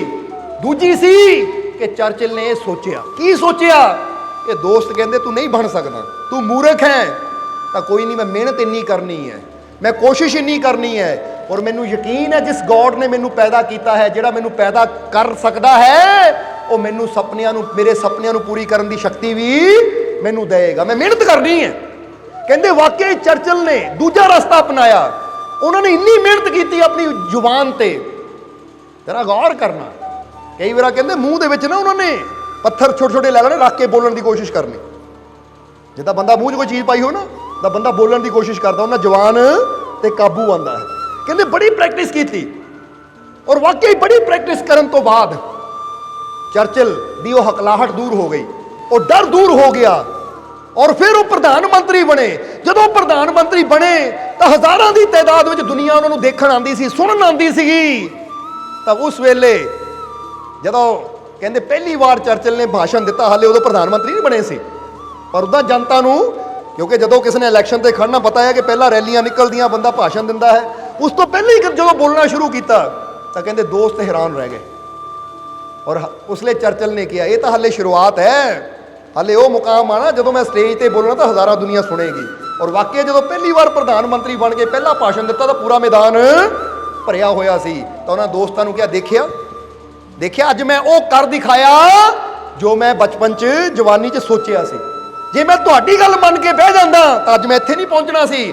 ਇਸ ਲਈ ਮੈਂ ਤੁਹਾਡੀ ਗੱਲ ਤੇ ਵਿਸ਼ਵਾਸ ਨਹੀਂ ਕੀਤਾ, ਮੈਂ ਆਪਣੇ ਰੱਬ ਤੇ ਤਾਂ ਆਪਣੇ ਆਪ ਤੇ ਵਿਸ਼ਵਾਸ ਕੀਤਾ ਕਿ ਮੈਂ ਕਰ ਸਕਦਾ ਹਾਂ, ਔਰ ਅੱਜ ਮੈਂ ਕਰਕੇ ਦਿਖਾ ਦਿੱਤਾ। ਜਰਾ ਸਮਝੋ, ਇਹਨੂੰ ਕਹਿੰਦੇ ਆ ਯਕੀਨ। ਦੁਨੀਆ ਤੁਹਾਨੂੰ ਕੀ ਕਹਿੰਦੀ ਹੈ, ਜੇ ਤੁਸੀਂ ਉਹਨਾਂ ਦੀਆਂ ਗੱਲਾਂ ਤੇ ਯਕੀਨ ਕਰਕੇ ਬੈਠ ਜਾਓਗੇ ਤਾਂ ਤੁਹਾਨੂੰ ਕਦੀ ਆਪਣੀ ਸੁਪਨਿਆਂ ਦੀ ਮੰਜ਼ਿਲ ਨਹੀਂ ਮਿਲੇਗੀ। ਅਸੀਂ ਤਾਂ ਇੱਕ ਗੱਲ ਕਹਾਂਗੇ, ਜਦੋਂ ਕੋਈ ਤੁਹਾਡੀ ਨਿੰਦਿਆ ਕਰੇ ਨਾ, ਜਦੋਂ ਕੋਈ ਤੁਹਾਨੂੰ ਕਹੇ ਤੇਤੋਂ ਨਹੀਂ ਹੋਣਾ, ਤਾਂ ਉਹਦੀ ਗੱਲ ਨੂੰ ਸੁਣ ਕੇ ਮੰਨ ਕੇ ਬੈਠਣ ਦੀ ਬਜਾਏ ਆਪਣੀ ਮਿਹਨਤ ਨੂੰ ਡਬਲ ਕਰ ਦਿਓ, ਆਪਣੀ ਕੋਸ਼ਿਸ਼ ਨੂੰ ਡਬਲ ਕਰ ਦਿਓ। ਇਹ ਕਹਿੰਦਾ ਨਹੀਂ ਹੋਣਾ ਤਾਂ ਹੁਣ ਇਹਨੂੰ ਕਰਕੇ ਦਿਖਾਣਾ। ਇਹ ਕਹਿੰਦਾ ਤੂੰ ਨਹੀਂ ਕਰ ਸਕਦਾ, ਹੁਣ ਕਰਕੇ ਦਿਖਾਣਾ ਹੈ, ਚਾਹੇ ਮੈਨੂੰ ਮਿਹਨਤ ਦੁੱਗਣੀ ਤਿੱਗਣੀ ਕਰਨੀ ਪਵੇ। ਕਿਉਂਕਿ ਮਜ਼ਾ ਤਾਂ ਇਹਦੇ 'ਚ ਹੀ ਹੈ ਕਿ ਜਿੱਥੇ ਦੁਨੀਆ ਕਹੇ ਤੂੰ ਨਹੀਂ ਕਰ ਸਕਦਾ, ਉਹਨਾਂ ਨੂੰ ਕਰਕੇ ਦਿਖਾਓ ਤਾਂ ਕਿ ਦੁਨੀਆ ਕਹੇ ਅਸੀਂ ਸੋਚਦੇ ਸੀ ਇਹ ਨਹੀਂ ਕਰ ਸਕਦਾ, ਪਰ ਇਹਨਾਂ ਤਾਂ ਸਾਡੀ ਸੋਚ ਨੂੰ ਹੀ ਗਲਤ ਸਾਬਿਤ ਕਰ ਦਿੱਤਾ। ਸਮਝ ਆ ਰਹੀ ਸਾਡੀ ਗੱਲ? ਹੁਣ ਤੁਹਾਡੇ ਜੀਵਨ 'ਚ ਇਦਾਂ ਦੇ ਕਈ ਹਾਲਾਤ ਹੋ ਸਕਦੇ ਹੈ, ਚਾਹੇ ਕਾਮਯਾਬੀ ਨੂੰ ਲੈ ਕੇ, ਸਫਲਤਾ ਨੂੰ ਲੈ ਕੇ, ਪੜ੍ਹਾਈ ਨੂੰ ਲੈ ਕੇ, ਕਿਸੇ ਡਿਗਰੀ ਨੂੰ ਲੈ ਕੇ, ਚਾਹੇ ਆਪਣੀ ਬਿਮਾਰੀ ਨੂੰ ਲੈ ਕੇ, ਕਿ ਲੋਕ ਕਹਿਣਗੇ ਤੂੰ ਨਹੀਂ ਕਰ ਸਕਦਾ, ਤੇਰੀ ਇਹ ਬਿਮਾਰੀ ਨਹੀਂ ਠੀਕ ਹੋ ਸਕਦੀ, ਤੇਰਾ ਇਹ ਬਿਜ਼ਨਸ ਨਹੀਂ ਚੱਲ ਸਕਦਾ। ਤਾਂ ਉੱਥੇ ਲੋਕਾਂ ਦੀ ਗੱਲ ਸੁਣ ਕੇ ਆਪਣਾ ਦਿਲ ਛੱਡ ਕੇ ਬੈਠਣ ਨਾਲੋਂ ਚੰਗਾ ਹੈ ਜਰਾ ਗੌਰ ਕਰਨਾ। ਜਿੱਦਾਂ ਕਹਿੰਦੇ ਨਾ ਅਬਰਾਹਮ ਲਿੰਕਨ, ਕਹਿੰਦੇ ਆ ਜਦੋਂ ਉਹਨਾਂ ਨੇ ਆਪਣਾ ਚੁਣਾਵ ਦਾ ਮੁਹਿੰਮ ਸ਼ੁਰੂ ਕੀਤਾ, ਪਹਿਲਾ ਚੁਣਾਵ ਹਾਰ ਗਏ, ਦੂਜਾ ਹਾਰ ਗਏ, ਤੀਜਾ ਹਾਰ ਗਏ। ਜਰਾ ਗੌਰ ਕਰਨਾ, ਜਦੋਂ ਤੀਜਾ ਚੁਣਾਵ ਹਾਰੇ ਤਾਂ ਇੱਕ ਪੱਤਰਕਾਰ ਨੇ ਪੁੱਛਿਆ, ਕਿਸੇ ਨੇ ਪੁੱਛਿਆ ਕਿ ਮਹਾਰਾਜ ਹੁਣ 3 ਵਾਰ ਤੁਸੀਂ ਹਾਰ ਗਏ ਆ, ਅੱਗੇ ਚੁਣਾਵ ਲੜਨ ਦਾ ਵਿਚਾਰ ਹੈ ਕਿ ਨਹੀਂ ਤੁਹਾਡਾ? ਯਾਨੀ ਹੁਣ ਅੱਗੇ ਵਿਚਾਰ ਚੁਣਾਵ ਲੜਨ ਦਾ ਵਿਚਾਰ ਹੈ ਜਾਂ ਨਹੀਂ? ਤਾਂ ਲਿੰਕਨ ਨੇ ਕਿਹਾ ਕਿਉਂ ਨਹੀਂ, ਕਿਉਂ ਨਹੀਂ? ਉਹ ਮੈਂ ਚੁਣਾਵ ਹਾਰਿਆ, ਹਾਲੇ ਹਿੰਮਤ ਨਹੀਂ ਹਾਰਿਆ, ਹਾਲੇ ਹੌਸਲਾ ਨਹੀਂ ਹਾਰਿਆ, ਦਿਲ ਨਹੀਂ ਹਾਰਿਆ। ਜਦ ਤੱਕ ਮੇਰੀ ਹਿੰਮਤ ਹੈ, ਜਦ ਤੱਕ ਮੇਰਾ ਹੌਸਲਾ ਹੈ, ਜਦ ਤੱਕ ਮੇਰੇ ਦਿਲ 'ਚ ਵਿਸ਼ਵਾਸ ਹੈ, ਮੈਂ ਚੁਣਾਵ ਲੜਦਾ ਰਹਿਣਾ, ਚਾਹੇ 100 ਵਾਰ ਹਾਰਨਾ ਪਵੇ। ਕਿਉਂਕਿ ਗੱਲ ਚੁਣਾਵ ਹਾਰਨ ਦੀ ਨਹੀਂ ਹੈ। ਬੇਸ਼ੱਕ ਮੈਂ ਚੁਣਾਵ 3 ਵਾਰ ਹਾਰ ਗਿਆ, ਪਰ ਹਾਲੇ ਮੈਂ ਆਪਣੀ ਹਿੰਮਤ ਨਹੀਂ ਹਾਰਿਆ, ਹੌਸਲਾ ਨਹੀਂ ਹਾਰਿਆ, ਦਿਲ ਨਹੀਂ ਹਾਰਿਆ। ਹੁਣ ਇੱਥੇ ਬੰਦਾ ਕੀ ਹੁੰਦਾ, ਪਹਿਲੀ ਹਾਰ 'ਚ ਹੀ ਬੰਦਾ ਹੌਸਲਾ, ਦਿਲ, ਹਿੰਮਤ ਸਭ ਕੁਝ ਹਾਰ ਕੇ ਬਹਿ ਲੈ ਵੀ ਮੈਂ ਤਾਂ ਮਰ ਗਿਆ ਮੈਂ। ਤਾਂ ਇਦਾਂ ਦੇ ਬੰਦੇ ਕਦੀ ਕਾਮਯਾਬ ਹੋ ਨਹੀਂ ਸਕਦੇ। ਕਹਿੰਦੇ ਫਿਰ ਲਿੰਕਨ ਚੁਣਾਵ 'ਚ ਖੜੇ ਹੋਏ, ਚੌਥੀ ਵਾਰ ਹਾਰੇ, 5ਵੀਂ ਵਾਰ ਹਾਰੇ, 6ਵੀਂ ਵਾਰ ਹਾਰੇ, ਫਿਰ 7ਵੀਂ ਵਾਰ ਉਹਨਾਂ ਦੀ ਜਿੱਤ ਹੋ ਗਈ ਔਰ ਅਮਰੀਕਾ ਦੇ ਰਾਸ਼ਟਰਪਤੀ ਬਣੇ। ਔਰ ਰਾਸ਼ਟਰਪਤੀ ਵੀ ਇਦਾਂ ਦੇ ਬਣੇ ਕਿ ਇੰਨੇ ਮਸ਼ਹੂਰ ਰਾਸ਼ਟਰਪਤੀ ਕਿ ਅੱਜ ਕਈ ਡਾਲਰਾਂ ਦੇ ਉੱਤੇ ਨਾ ਉਹ ਅਬਰਾਹਮ ਲਿੰਕਨ ਦੀ ਤਸਵੀਰ ਬਣੀ ਹੋਈ ਹੈ, ਜਿੱਦਾਂ ਆਪਣੇ ਨੋਟਾਂ ਦੇ ਮਹਾਤਮਾ ਗਾਂਧੀ ਦੀ ਨਾ ਫੋਟੋ ਬਣੀ ਹੋਈ ਹੈ। ਇਦਾਂ ਕਈ ਡਾਲਰ ਹੈ, ਅਮਰੀਕਨ ਡਾਲਰ, ਜਿਨ੍ਹਾਂ ਤੇ ਇਬਰਾਹਿਮ ਲਿੰਕਨ ਦੀ ਵੀ ਤਸਵੀਰ ਹੈ। ਯਾਨੀ ਇੰਨੇ ਮਸ਼ਹੂਰ, ਇੰਨਾ ਉਹਨਾਂ ਦਾ ਨਾਮ ਹੋਇਆ ਕਿ ਅੱਜ ਮਿਸਾਲ ਦਿੱਤੀ ਜਾਂਦੀ ਹੈ ਉਹਨਾਂ ਦੀ ਕਈ ਜੀਵਨੀਆਂ ਦੀ ਕਿ ਲਿੰਕਨ ਬੜੇ ਅੱਛੇ ਰਾਸ਼ਟਰਪਤੀ ਸੀ। ਹੁਣ ਉਹ ਕਾਮਯਾਬੀ ਦੀ ਮੰਜ਼ਿਲ ਤੱਕ ਕਿੱਦਾਂ ਪਹੁੰਚੇ? ਹਾਰੇ ਬਹੁਤ ਵਾਰ ਉਹ, ਪਰ ਉਹਨਾਂ ਨੇ ਕਿਹਾ ਚੁਣਾਵ ਹਾਰਿਆ, ਹਾਲੇ ਮੈਂ ਆਪਣੀ ਹਿੰਮਤ ਨਹੀਂ ਹਾਰਿਆ, ਹੌਸਲਾ ਨਹੀਂ ਹਾਰਿਆ। ਤਾਂ ਤੁਸੀਂ ਵੀ ਜੇ ਕਾਮਯਾਬ ਹੋਣਾ ਨਾ, ਤੁਸੀਂ ਵੀ ਇਹ ਹਿੰਮਤ ਹੌਸਲਾ ਆਪਣੇ ਅੰਦਰ ਪੈਦਾ ਕਰੋ ਕਿ ਭਾਈ ਇੱਕ ਵਾਰ ਫੇਲ ਹੋ ਗਿਆ ਕੋਈ ਗੱਲ ਨਹੀਂ, ਪੇਪਰਾਂ 'ਚ ਫੇਲ ਹੋਇਆ ਨਾ, ਹਾਲੇ ਮੇਰਾ ਹਾਰਟ ਫੇਲ ਨਹੀਂ ਹੋਇਆ, ਹਾਲੇ ਹਾਰਟ ਚੱਲ ਰਿਹਾ ਹੈ। ਉਹ ਜਦ ਤੱਕ ਦਿਲ ਚੱਲ ਰਿਹਾ ਹੈ ਮੈਂ ਵੀ ਚੱਲਦੇ ਰਹਿਣਾ ਹੈ, ਵੱਧਦੇ ਰਹਿਣਾ ਹੈ, ਔਰ ਉਦੋਂ ਤੱਕ ਚੱਲਦੇ ਰਹਿਣਾ ਜਦ ਤੱਕ ਮੈਨੂੰ ਮੇਰੀ ਮੰਜ਼ਿਲ ਮਿਲ ਨਾ ਜਾਵੇ। ਸਮਝਦੇ ਹੋ ਕਿ ਨਹੀਂ? ਮੇਰਾ ਬਿਜ਼ਨਸ ਫੇਲ ਹੋਇਆ ਨਾ, ਕੋਈ ਗੱਲ ਨਹੀਂ, ਜਿੱਦਾਂ ਪਹਿਲਾਂ ਦੱਸਿਆ, ਹਾਲੇ ਬਿਜ਼ਨਸ ਨਾਕਾਮ ਹੋਇਆ ਹਾਂ, ਮੈਂ ਹੌਸਲਾ ਨਹੀਂ ਹਾਰਿਆ, ਮੈਂ ਹਿੰਮਤ ਨਹੀਂ ਹਾਰਿਆ। ਠੀਕ ਹੈ, ਬਿਮਾਰੀ ਨੇ ਮੈਨੂੰ ਘੇਰ ਲਿਆ ਹੈ, ਡਾਕਟਰ ਕਹਿੰਦੇ ਤੈਨੂੰ ਬੜੀ ਖਤਰਨਾਕ ਬਿਮਾਰੀ ਹੈ, ਘੇਰ ਲਿਆ ਬਿਮਾਰੀ ਨਾਲ, ਪਰ ਹਾਲੇ ਮੈਂ ਹੌਸਲਾ ਨਹੀਂ ਹਾਰਿਆ, ਹਿੰਮਤ ਨਹੀਂ ਹਾਰਿਆ। ਔਰ ਜਿਹੜਾ ਹਿੰਮਤ ਰੱਖਦਾ ਹੈ, ਹੌਸਲਾ ਰੱਖਦਾ ਹੈ, ਆਪਣੇ ਮਾਲਿਕ ਤੇ ਵਿਸ਼ਵਾਸ ਰੱਖਦਾ ਹੈ, ਫਿਰ ਉਹਨੂੰ ਇੱਕ ਦਿਨ ਕਾਮਯਾਬੀ ਵੀ ਜ਼ਰੂਰ ਮਿਲ ਜਾਂਦੀ ਹੈ। ਇਸ ਲਈ ਇਹ ਗੱਲ ਹਮੇਸ਼ਾ ਯਾਦ ਰੱਖਣਾ ਕਿ ਜਿਨ੍ਹਾਂ ਦੇ ਅੰਦਰ ਸੱਚੀ ਉਮੀਦ, ਸੱਚਾ ਵਿਸ਼ਵਾਸ ਹੈ, ਉਹਨਾਂ ਨੂੰ ਹਰ ਮੁਸ਼ਕਿਲ ਚੋਂ ਨਿਕਲਣ ਦਾ ਰਸਤਾ ਮਿਲ ਹੀ ਜਾਂਦਾ ਹੈ। ਬੋਲੋ ਸਮਝਦੇ ਹੋ ਕਿ ਨਹੀਂ? ਉਮੀਦ ਰੱਖੋ ਕਿ ਅੱਜ ਪਰੇਸ਼ਾਨੀ ਹੈ, ਕੋਈ ਗੱਲ ਨਹੀਂ, ਮੇਰਾ ਮਾਲਿਕ ਮੇਰੇ ਨਾਲ ਹੈ, ਮੈਨੂੰ ਵਿਸ਼ਵਾਸ ਹੈ ਕਿ ਮੇਰੀ ਬਿਮਾਰੀ ਦੂਰ ਵੀ ਹੋਏਗੀ। ਮੇਰਾ ਬਿਜ਼ਨਸ ਨਹੀਂ ਚੱਲਦਾ, ਮੈਨੂੰ ਉਮੀਦ ਹੈ, ਵਿਸ਼ਵਾਸ ਹੈ ਕਿ ਆਉਣ ਵਾਲਾ ਸਮਾਂ ਮੇਰੇ ਵਾਸਤੇ ਕਾਮਯਾਬੀ, ਸਫਲਤਾ ਭਰਿਆ ਹੋਏਗਾ। ਜੇ ਅੱਜ ਮੈਨੂੰ ਕਿਤੇ ਇਸ ਚੀਜ਼ 'ਚ ਸਫਲਤਾ ਨਹੀਂ ਮਿਲਦੀ ਜਾਂ ਮੈਂ ਕਿਸੇ ਪੇਪਰ 'ਚੋਂ ਘੱਟ ਨੰਬਰਾਂ ਨਾਲ ਫੇਲ ਹੋ ਗਿਆ ਤਾਂ ਮੈਨੂੰ ਫਿਕਰ ਕਰਨ ਦੀ ਲੋੜ ਨਹੀਂ, ਮੈਂ ਮਿਹਨਤ ਕਰਨੀ ਹੈ। ਕਿਉਂਕਿ ਫਿਰ ਕਵਾਂਗੇ ਕਿ ਬਾਹਰੋਂ ਬੇਸ਼ੱਕ ਹਾਲਾਤਾਂ ਤੋਂ ਬੰਦਾ ਕਹਿੰਦਾ ਕਿ ਆਹ ਹਾਲਾਤ ਨੇ ਮੇਰਾ ਸਾਥ ਨਹੀਂ ਦਿੱਤਾ, ਹਾਲਾਤ ਸਾਥ ਦੇਵੇ ਨਾ ਦੇਵੇ, ਪਰ ਆਪਣੀ ਹਿੰਮਤ, ਆਪਣੇ ਹੌਸਲੇ ਨੂੰ ਹਮੇਸ਼ਾ ਆਪਣੇ ਸਾਥ ਰੱਖੋ, ਉਹਨੂੰ ਨਾ ਕਦੀ ਆਪਣੇ ਤੋਂ ਦੂਰ ਜਾਣ ਦਿਓ। ਕਿਉਂਕਿ ਬੰਦਾ ਕਹਿੰਦਾ ਬਿਜ਼ਨਸ ਗਿਆ, ਉਹ ਚਲਾ ਜਾਵੇ, ਹੌਸਲਾ ਨਾਲ ਰਹਿਣਾ ਚਾਹੀਦਾ ਹੈ, ਮਾਲਿਕ ਦਾ ਵਿਸ਼ਵਾਸ ਨਾਲ ਰਹਿਣਾ ਚਾਹੀਦਾ, ਉਹਦੀ ਰਹਿਮਤ ਨਾਲ ਰਹਿਣੀ ਚਾਹੀਦੀ ਹੈ। ਜੇ ਇੱਕ ਬਿਜ਼ਨਸ ਬੰਦ ਹੋਇਆ ਤਾਂ ਦੂਜਾ ਖੜਾ ਵੀ ਹੋ ਜਾਏਗਾ, ਇੱਕ ਕੰਮ ਛੁੱਟਿਆ ਤਾਂ ਦੂਜਾ ਮਿਲ ਵੀ ਜਾਏਗਾ, ਇੱਕ ਚੀਜ਼ 'ਚ ਰਹਿ ਗਿਆ ਤਾਂ ਦੁਬਾਰਾ ਉਸ ਤੋਂ ਅੱਛੀ ਚੀਜ਼ ਮਿਲ ਵੀ ਜਾਏਗੀ। ਹੌਸਲਾ ਰੱਖ, ਯਕੀਨ ਰੱਖ। ਔਰ ਜਿੱਦਾਂ ਦੱਸਿਆ ਕਿ ਲਿੰਕਨ ਇੰਨੀ ਵਾਰ ਹਾਰਨ ਤੋਂ ਬਾਅਦ ਵੀ ਬੈਠੇ ਨਹੀਂ, ਕੋਸ਼ਿਸ਼ ਕਰਦੇ ਰਹੇ ਤਾਂ ਇੱਕ ਦਿਨ ਬਾਜੀ ਜਿੱਤ ਲਈ, ਫਿਰ ਬਣ ਗਏ ਅਮਰੀਕਾ ਦੇ ਰਾਸ਼ਟਰਪਤੀ, ਸਭ ਤੋਂ ਉੱਚੀ ਸੀਟ ਤੇ ਬਹਿ ਗਏ ਜਾ ਕੇ। ਉਹ ਕਿਸ ਤਰ੍ਹਾਂ ਬੈਠੇ? ਕਿਉਂਕਿ ਉਹਨਾਂ ਨੇ ਕਿਹਾ ਸੀ ਚੁਣਾਵ ਹਾਰਿਆ ਪਰ ਹਾਲੇ ਮੈਂ ਹਿੰਮਤ ਨਹੀਂ ਹਾਰਿਆ, ਹੌਸਲਾ ਨਹੀਂ ਹਾਰਿਆ, ਦਿਲ ਨਹੀਂ ਹਾਰਿਆ।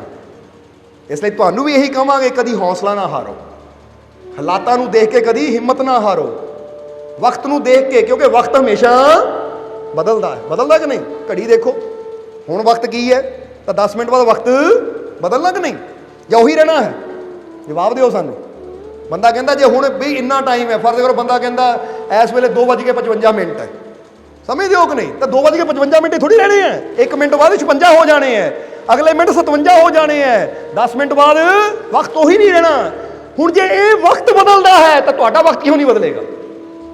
ਬੰਦਾ ਕਹਿੰਦਾ ਬੜਾ ਔਖਾ ਵਕਤ ਚੱਲ ਰਿਹਾ ਹੈ, ਬੜਾ ਬਿਮਾਰੀ ਦਾ ਵਕਤ ਚੱਲ ਰਿਹਾ ਹੈ, ਬੜਾ ਤੰਗੀ ਦਾ ਵਕਤ ਚੱਲ ਰਿਹਾ ਹੈ, ਤਾਂ ਭਾਈ ਹੌਸਲਾ ਨਾ ਹਾਰ, ਆਪਣੇ ਮਾਲਿਕ ਤੇ ਵਿਸ਼ਵਾਸ ਰੱਖ, ਕਿਉਂਕਿ ਵਕਤ ਸਦਾ ਬਦਲਦਾ ਹੈ।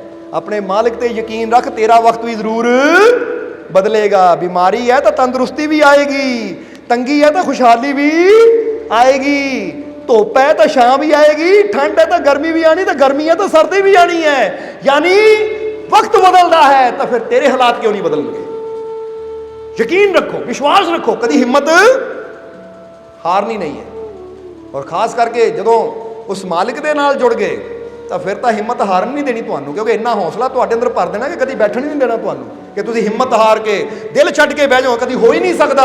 ਕਿਉਂਕਿ ਜੇ ਹੁਣ ਤੁਹਾਡੀ ਬਾਹ ਫੜੀ ਹੈ ਤਾਂ ਤੁਹਾਨੂੰ ਹੌਸਲਾ, ਹਿੰਮਤ ਦੇ ਕੇ ਤੁਹਾਡੀ ਖੁਸ਼ੀਆਂ ਦੀ ਮੰਜ਼ਿਲ ਤੱਕ ਲੈ ਕੇ ਜਾਵਾਂਗੇ ਜ਼ਰੂਰ। ਜਰਾ ਯਾਦ ਰੱਖੋ, ਯਕੀਨ ਰੱਖਣਾ ਹੈ। ਇਸ ਲਈ ਫਿਰ ਇੱਕ ਵਾਰ ਕਹਾਂਗੇ ਕਿ ਬਾਹਰੋਂ ਹਾਲਾਤ ਜੋ ਮਰਜ਼ੀ ਹੋਣ, ਪਰ ਕਦੀ ਹਿੰਮਤ, ਹੌਸਲਾ ਔਰ ਵਿਸ਼ਵਾਸ ਨਹੀਂ ਹਾਰਨਾ, ਇਹਨੂੰ ਕਾਇਮ ਰੱਖਣਾ ਹੈ। ਫਿਰ ਕਹਾਂਗੇ ਕਿ ਜਿਹਨਾਂ ਅੰਦਰ ਸੱਚੀ ਉਮੀਦ ਹੁੰਦੀ ਹੈ ਕਿ ਤੁਹਾਡੀ ਬੜੀ ਤੋਂ ਬੜੀ ਮੁਸ਼ਕਿਲ ਵੀ ਦੂਰ ਹੋ ਜਾਏਗੀ, ਬੜੀ ਤੋਂ ਬੜੀ ਮੁਸ਼ਕਿਲ ਚੋਂ ਨਿਕਲਣ ਦਾ ਰਸਤਾ ਵੀ ਤੁਹਾਨੂੰ ਮਿਲ ਜਾਏਗਾ। ਕਿਉਂਕਿ ਉਮੀਦ ਔਰ ਮਾਲਿਕ ਤੇ ਰੱਖਿਆ ਵਿਸ਼ਵਾਸ ਕਦੀ ਵਿਅਰਥ ਨਹੀਂ ਜਾਂਦਾ, ਇਹ ਇਨਸਾਨ ਨੂੰ ਖੁਸ਼ੀਆਂ ਤੱਕ ਜ਼ਰੂਰ ਲੈ ਕੇ ਜਾਂਦਾ ਹੈ। ਬੋਲੋ ਸਮਝਦੇ ਹੋ ਕਿ ਨਹੀਂ? ਇਸ ਲਈ ਇੱਥੇ ਚਰਚਲ ਨੇ ਇੱਕ ਲਾਈਨ ਕਹੀ ਬੜੀ ਪਿਆਰੀ, ਯਾਦ ਆ ਗਈ ਸਾਨੂੰ, ਕਿ ਵਿੰਸਟਨ ਚਰਚਲ, ਜਿਹਦੀ ਦੱਸੀ ਕਿ यूके ਦੇ ਪ੍ਰਧਾਨ ਮੰਤਰੀ ਨੇ, बड़ी प्यारी लाइन कही है कि अपने साहस और विश्वास को कभी बोना मत होने दो। बोना समझते हो तुसीं, कई बोने होंदे छोटे छोटे कद दे, वो कहंदे अपने विश्वास नूं और अपने साहस नूं कभी बोना ना होण दिओ, छोटा ना होण दिओ। अपने साहस और विश्वास को कभी बोना मत होने दो, क्योंकि जितना बड़ा आपका साहस और विश्वास होगा उतनी बड़ी कामयाबी आपको मिलेगी। जरा समझना, ये लाइन बड़ी प्यारी है, क्योंकि कुछ लाइना होंदियां जिहड़ियां बंदा दिल ते लिख लवे ना, तो बंदा जदों किते इदां दा वक्त आवे तो याद करे तो बंदे नूं हिम्मत मिलदी है कि मैं अपने विश्वास नूं, अपने हौसले नूं, साहस नूं छोटा नहीं होण देना। क्योंकि जिड्डा मेरा विश्वास बड़ा होएगा, जिन्ना मेरा हौसला बड़ा होएगा, उन्नी कामयाबी भी बड़ी मिलेगी। समझदे हो कि नहीं? क्योंकि कामयाबी बेशक बंदा कहंदा, जिद्दां सानू अपने जीवन की घटना याद आ गई। एक बार हिमाचल वाल गए, उत्थे एक एरिया प्राशर लेक, जो कि मंडी और कुल्लू के दरम्यान एक साइड नूं पैंदा है। ਏਰੀਆ ਦਾ ਨਾਮ ਪਰਾਸ਼ਰ ਲੇਕ, ਕਿਉਂਕਿ ਤੇ ਰਿਸ਼ੀ ਪਰਾਸ਼ਰ ਨੇ ਤਪੱਸਿਆ ਕੀਤੀ ਸੀ। ਪਰਾਸ਼ਰ ਰਿਸ਼ੀ ਹੋਏ ਆ, ਉਹਨਾਂ ਨੇ ਤਪੱਸਿਆ ਕੀਤੀ ਸੀ ਤੇ ਅਸੀਂ ਇੱਕ ਦਿਨ ਉਹ ਸਥਾਨ ਨੂੰ ਦੇਖਣ ਗਏ। ਉੱਥੇ ਪਰਾਸ਼ਰ ਲੇਕ ਹੈ, ਇੱਕ ਝੀਲ ਹੈ ਪਰਾਸ਼ਰ। ਹੁਣ ਜਦੋਂ ਤੁਸੀਂ ਪਰਾਸ਼ਰ ਲੇਕ ਦੇ ਸਾਹਮਣੇ ਖੜਦੇ ਹੋ ਨਾ, ਤੁਹਾਡੇ ਰਾਈਟ ਹੈਂਡ ਮੰਦਿਰ ਹੁੰਦਾ ਤੇ ਲੈਫਟ ਹੈਂਡ ਇੱਕ ਬੜਾ ਉੱਚਾ ਪਹਾੜ ਹੈ, ਬੜਾ ਉੱਚਾ ਪਹਾੜ ਦੇਖਣ ਨੂੰ। ਹੁਣ ਜਦੋਂ ਲੇਕ ਦੇ ਕੋਲ ਖੜੇ ਹੋਈਏ ਨਾ ਤਾਂ ਪਹਾੜ ਖੱਬੇ ਹੱਥ ਬੜਾ ਉੱਚਾ ਲੱਗਦਾ ਹੈ। ਹੁਣ ਅਸੀਂ ਇੱਥੇ ਹੀ ਖੜੇ ਸੀ, ਜਿਹੜੇ ਸੇਵਾਦਾਰ ਲੜਕੇ ਨਾਲ ਗਏ ਸੀ, ਅਸੀਂ ਕਿਹਾ ਪਹਾੜ ਬੜਾ ਉੱਚਾ ਹੈ, ਇੱਥੇ ਅਸੀਂ ਬੜੇ ਥੱਲੇ ਤਾਂ ਪਹਾੜ ਬੜਾ ਉੱਚਾ ਹੈ, ਚਲੋ ਇਹ ਉੱਚੇ ਪਹਾੜ ਨੂੰ ਨੀਵਾਂ ਕਰੀਏ। ਹੁਣ ਬੜੀ ਹੈਰਾਨੀ ਦੀ ਗੱਲ ਹੈ, ਉੱਚਾ ਪਹਾੜ ਕਿੱਦਾਂ ਨੀਵਾਂ ਹੋ ਸਕਦਾ ਹੈ? ਕਿਉਂਕਿ ਇੱਥੇ ਤਾਂ ਉੱਚਾ ਹੈ, ਐਵੇਂ ਦੇਖਣਾ ਪੈਂਦਾ ਹੈ, ਇਹਨੂੰ ਨੀਵਾਂ ਕਿੱਦਾਂ ਕਰੀਏ? ਤਾਂ ਹੁਣ ਇਹ ਨੀਵਾਂ ਕਰਨ ਦਾ ਮਤਲਬ ਇਦਾਂ ਨਹੀਂ ਨੀਵਾਂ। ਇਹ ਕਿਹਾ ਚਲੋ ਟਾਈਮ ਸੈੱਟ ਕੀਤਾ ਘੜੀ ਤੇ, ਅਸੀਂ ਇਹ ਕਿਹਾ 20 ਮਿੰਟ 'ਚ ਸਿਰੇ ਤੇ ਪਹੁੰਚਣਾ ਇਹਦੇ, ਔਰ ਅਸੀਂ ਉੱਥੋਂ ਦੌੜਨਾ ਸ਼ੁਰੂ ਕੀਤਾ, ਸੇਵਾਦਾਰ ਵੀ ਨਾਲ ਤੇਜ਼ੀ ਨਾਲ ਚੜ੍ਹਨਾ ਸ਼ੁਰੂ ਕੀਤਾ। 20 ਮਿੰਟ ਦਾ ਟਾਈਮ ਲਾਇਆ ਸੀ ਤਾਂ ਸਾਡੇ ਹਿਸਾਬ ਨਾਲ 15 ਮਿੰਟਾਂ ਵਿੱਚ ਹੀ ਅਸੀਂ ਪਹਾੜ ਦੇ ਸਿਖਰ ਤੇ ਸੀ।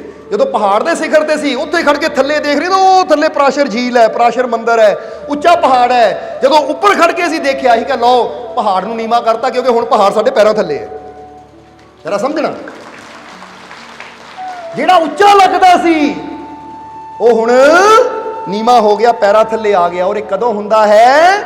ਜਦੋਂ ਅਸੀਂ ਆਪਣੀ ਹਿੰਮਤ ਨੂੰ, ਆਪਣੇ ਹੌਸਲੇ ਨੂੰ ਪਹਾੜ ਤੋਂ ਵੀ ਬੜਾ ਕਰ ਲਈਏ। ਕਿਉਂਕਿ ਪਹਾੜ ਨੂੰ ਇਦਾਂ ਨਹੀਂ ਛੋਟਾ ਕੀਤਾ ਜਾ ਸਕਦਾ, ਪਰ ਅਸੀਂ ਆਪਣੀ ਹਿੰਮਤ ਨੂੰ, ਆਪਣੇ ਹੌਸਲੇ ਨੂੰ ਇੰਨਾ ਵਧਾ ਸਕਦੇ ਹਾਂ ਕਿ ਸਟੈਪ ਬਾਈ ਸਟੈਪ ਪਹਾੜ ਤੇ ਚੜ੍ਹਨਾ ਸ਼ੁਰੂ ਕਰ ਦਈਏ, ਚੜ੍ਹਦੇ ਜਾਈਏ, ਚੜ੍ਹਦੇ ਜਾਈਏ, ਚੜ੍ਹਦੇ ਜਾਈਏ। ਤਾਂ ਜਦੋਂ ਸਿਖਰ ਤੇ ਪਹੁੰਚ ਜਾਂਦੇ ਤਾਂ ਪਹਾੜ ਸਾਡੇ ਹੌਸਲਿਆਂ ਸਾਹਮਣੇ ਨੀਵਾਂ ਹੋ ਜਾਂਦਾ, ਕਿਉਂਕਿ ਹੁਣ ਉਹ ਥੱਲੇ ਹੈ ਤੇ ਅਸੀਂ ਉਹਦੇ ਉੱਪਰ ਸ਼ਾਨ ਨਾ ਖੜੇ। ਸਮਝ ਆ ਰਹੀ ਸਾਡੀ ਗੱਲ? ਇੱਦਾਂ ਹੀ ਤੁਹਾਡੇ ਜੀਵਨ 'ਚ ਵੀ ਅਗਰ ਕੋਈ ਕਾਮਯਾਬੀ, ਕੋਈ ਟਾਰਗੇਟ ਵੱਡਾ ਲੱਗਦਾ ਨਾ, ਉਹ ਬਹੁਤ ਬੜਾ ਟਾਰਗੇਟ ਹੈ। ਸਮਝਦੇ ਹੋ ਕਿ ਨਹੀਂ? ਹੁਣ ਯਾਦ ਰੱਖੋ, ਟਾਰਗੇਟ ਜਿੱਦਾਂ ਮਰਜ਼ੀ ਬੜਾ ਹੋਵੇ, ਪਰ ਤੁਸੀਂ ਇੱਕ ਵਾਰ ਵਿਸ਼ਵਾਸ ਕਰ ਲਓ ਕਿ ਮੈਨੂੰ ਮੇਰੇ ਮਾਲਿਕ ਤੇ ਪੂਰਾ ਵਿਸ਼ਵਾਸ ਹੈ ਕਿ ਮੈਨੂੰ ਕਾਮਯਾਬੀ ਜ਼ਰੂਰ ਮਿਲੇਗੀ। ਬਸ ਮਾਲਿਕ ਦੇ ਵਿਸ਼ਵਾਸ ਨਾਲ ਕਦਮ ਉਠਾਉਣਾ ਸ਼ੁਰੂ ਕਰ ਦਿਓ। ਇੱਕ ਇੱਕ ਕਦਮ ਕਰਦਿਆਂ ਕਰਦਿਆਂ ਕਰਦਿਆਂ ਕਰਦਿਆਂ ਕਰਦਿਆਂ ਕਰਦਿਆਂ ਜਦੋਂ ਟਾਰਗੇਟ ਦੀ ਤਰਫ ਤੁਸੀਂ ਜਾਓਗੇ ਤਾਂ ਇੱਕ ਸਮਾਂ ਆਏਗਾ ਜਦੋਂ ਟਾਰਗੇਟ ਨੂੰ ਫਤਿਹ ਕਰਕੇ ਤੁਸੀਂ ਉਹਦੀ ਚੋਟੀ ਤੇ ਖੜੇ ਹੋਵੋਗੇ ਔਰ ਕਹਿ ਦੋਗੇ ਕਿ ਜਦੋਂ ਥੱਲੇ ਸੀ ਬੜਾ ਲੱਗਦਾ ਸੀ, ਬਹੁਤ ਬੜਾ ਟਾਰਗੇਟ ਹੈ, ਪਰ ਜਦੋਂ ਆਪਣੇ ਮਾਲਿਕ ਦੇ ਵਿਸ਼ਵਾਸ ਨਾਲ ਕਦਮ ਵਧਾਉਣਾ ਸ਼ੁਰੂ ਕੀਤਾ ਤਾਂ ਅੱਜ ਮੈਂ ਟਾਰਗੇਟ ਨੂੰ ਫਤਿਹ ਕਰ ਲਿਆ ਔਰ ਇਹ ਟਾਰਗੇਟ ਮੇਰੀ ਮੰਜ਼ਿਲ ਮੇਰੇ ਕਦਮਾਂ 'ਚ ਹੈ। ਇਹਨੂੰ ਕਹਿੰਦੇ ਆਪਣੀ ਵਿਸ਼ਵਾਸ ਨੂੰ, ਆਪਣੀ ਮਿਹਨਤ ਨੂੰ ਇੰਨਾ ਵਧਾਓ ਕਿ ਕਾਮਯਾਬੀ ਤੁਹਾਡੇ ਕਦਮ ਚੁੰਮੇ। ਬਲਕਿ ਤੁਸੀਂ ਦੂਰੋਂ ਨਾ ਦੇਖਦੇ ਰਹੋ, ਉਹ ਹੈ ਕਾਮਯਾਬੀ, ਉਹ ਹੈ ਕਾਮਯਾਬੀ ਦੀ ਮੰਜ਼ਿਲ, ਉਹ ਫਲਾਨਾ ਚੜ ਗਿਆ, ਉਹ ਫਲਾਨਾ ਪਹੁੰਚ ਗਿਆ, ਉਹ ਫਲਾਨਾ ਤਾਂ ਪਹੁੰਚ ਗਿਆ, ਤੂੰ ਕਦੋਂ ਪਹੁੰਚੇਗਾ? ਉਹ ਤਾਂ ਕਾਮਯਾਬ ਹੋ ਗਿਆ, ਤੂੰ ਕਦੋਂ ਹਿੰਮਤ ਕਰੇਗਾ? ਤੂੰ ਕਦੋਂ ਵਿਸ਼ਵਾਸ ਨਾਲ ਕਦਮ ਵਧਾਏਗਾ? ਤੂੰ ਕਦੋਂ ਯਕੀਨ ਕਰੇਗਾ? ਜਰਾ ਸਮਝਣਾ ਸਾਰਿਆਂ ਨੇ। ਜੇ ਤੁਹਾਡੇ ਜੀਵਨ 'ਚ ਕੋਈ ਤਕਲੀਫ ਹੈ ਨਾ, ਬੰਦਾ ਕਹਿੰਦਾ ਉਹ ਮੈਂ ਫਲਾਨੇ ਬਾਰੇ ਪੜ੍ਹਿਆ, ਉਹ ਵਿਸ਼ਵਾਸ ਨਾਲ ਹੀ ਠੀਕ ਹੋ ਗਿਆ, ਉਹ ਫਲਾਨੇ ਨੇ ਵਿਸ਼ਵਾਸ ਨਾਲ ਹੀ, ਭਾਈ ਉਹ ਤਾਂ ਹੋ ਗਿਆ, ਹੁਣ ਸੋਚ ਕਿ ਉਹ ਤਾਂ ਵਿਸ਼ਵਾਸ ਨਾਲ ਠੀਕ ਹੋ ਗਿਆ, ਹੁਣ ਮੈਂ ਆਪਣੇ ਅੰਦਰ ਵਿਸ਼ਵਾਸ ਕਦੋਂ ਪੈਦਾ ਕਰੂੰਗਾ ਤਾਂ ਕਿ ਮੈਂ ਵੀ ਠੀਕ ਹੋ ਜਾਵਾਂ। ਉਹ ਤਾਂ ਵਿਸ਼ਵਾਸ ਨਾਲ, ਮਿਹਨਤ ਨਾਲ ਕਾਮਯਾਬ ਹੋ ਗਿਆ, ਹੁਣ ਮੈਂ ਕਦੋਂ ਵਿਸ਼ਵਾਸ ਨਾਲ ਮਿਹਨਤ ਕਰੂੰਗਾ ਕਿ ਮੈਨੂੰ ਵੀ ਕਾਮਯਾਬੀ ਮਿਲੇ। ਕਦ ਤੱਕ ਮੈਂ ਦੂਜਿਆਂ ਦੀ ਮਿਸਾਲਾਂ ਦਊਂਗਾ? ਮੈਂ ਖੁਦ ਇੰਨਾ ਪ੍ਰੇਮ ਕਰਾਂ, ਵਿਸ਼ਵਾਸ ਕਰਾਂ, ਮਿਹਨਤ ਕਰਾਂ ਕਿ ਕੱਲ ਨੂੰ ਮੇਰੀ ਮਿਸਾਲ ਦੁਨੀਆ ਨੂੰ ਦਿੱਤੀ ਜਾਵੇ। ਸਮਝਦੇ ਹੋ ਕਿ ਨਹੀਂ? ਅੱਜ ਬੰਦਾ ਕਹਿੰਦਾ ਜੀ ਕੋਈ ਬੁੱਲੇ ਸ਼ਾਹ ਦੀ ਮਿਸਾਲ ਸੁਣਾਓ, ਉਹੀ ਕਹਿੰਦੇ ਆਪ ਹੀ ਬੁੱਲਾ ਬਣ ਜਾ। ਸਮਝਦੇ ਹੋ ਕਿ ਨਹੀਂ? ਆਪ ਹੀ ਇੰਨਾ ਇਸ਼ਕ ਕਰ ਆਪਣੇ ਮੁਰਸ਼ਦ ਨਾਲ ਕਿ ਕੱਲ ਨੂੰ ਦੁਨੀਆ ਤੇਰੀ ਮਿਸਾਲ ਦੇਵੇ ਕਿ ਲੈ ਵੀ ਬੁੱਲੇ ਨੇ ਤਾਂ ਇਸ਼ਕ ਕੀਤਾ, ਪਰ ਇਹ ਬੁੱਲੇ ਨਾਲੋਂ ਵੀ ਜ਼ਿਆਦਾ ਇਸ਼ਕ ਕਰ ਗਿਆ, ਇਹ ਵੀ ਬੜਾ ਆਸ਼ਿਕ ਸੀ।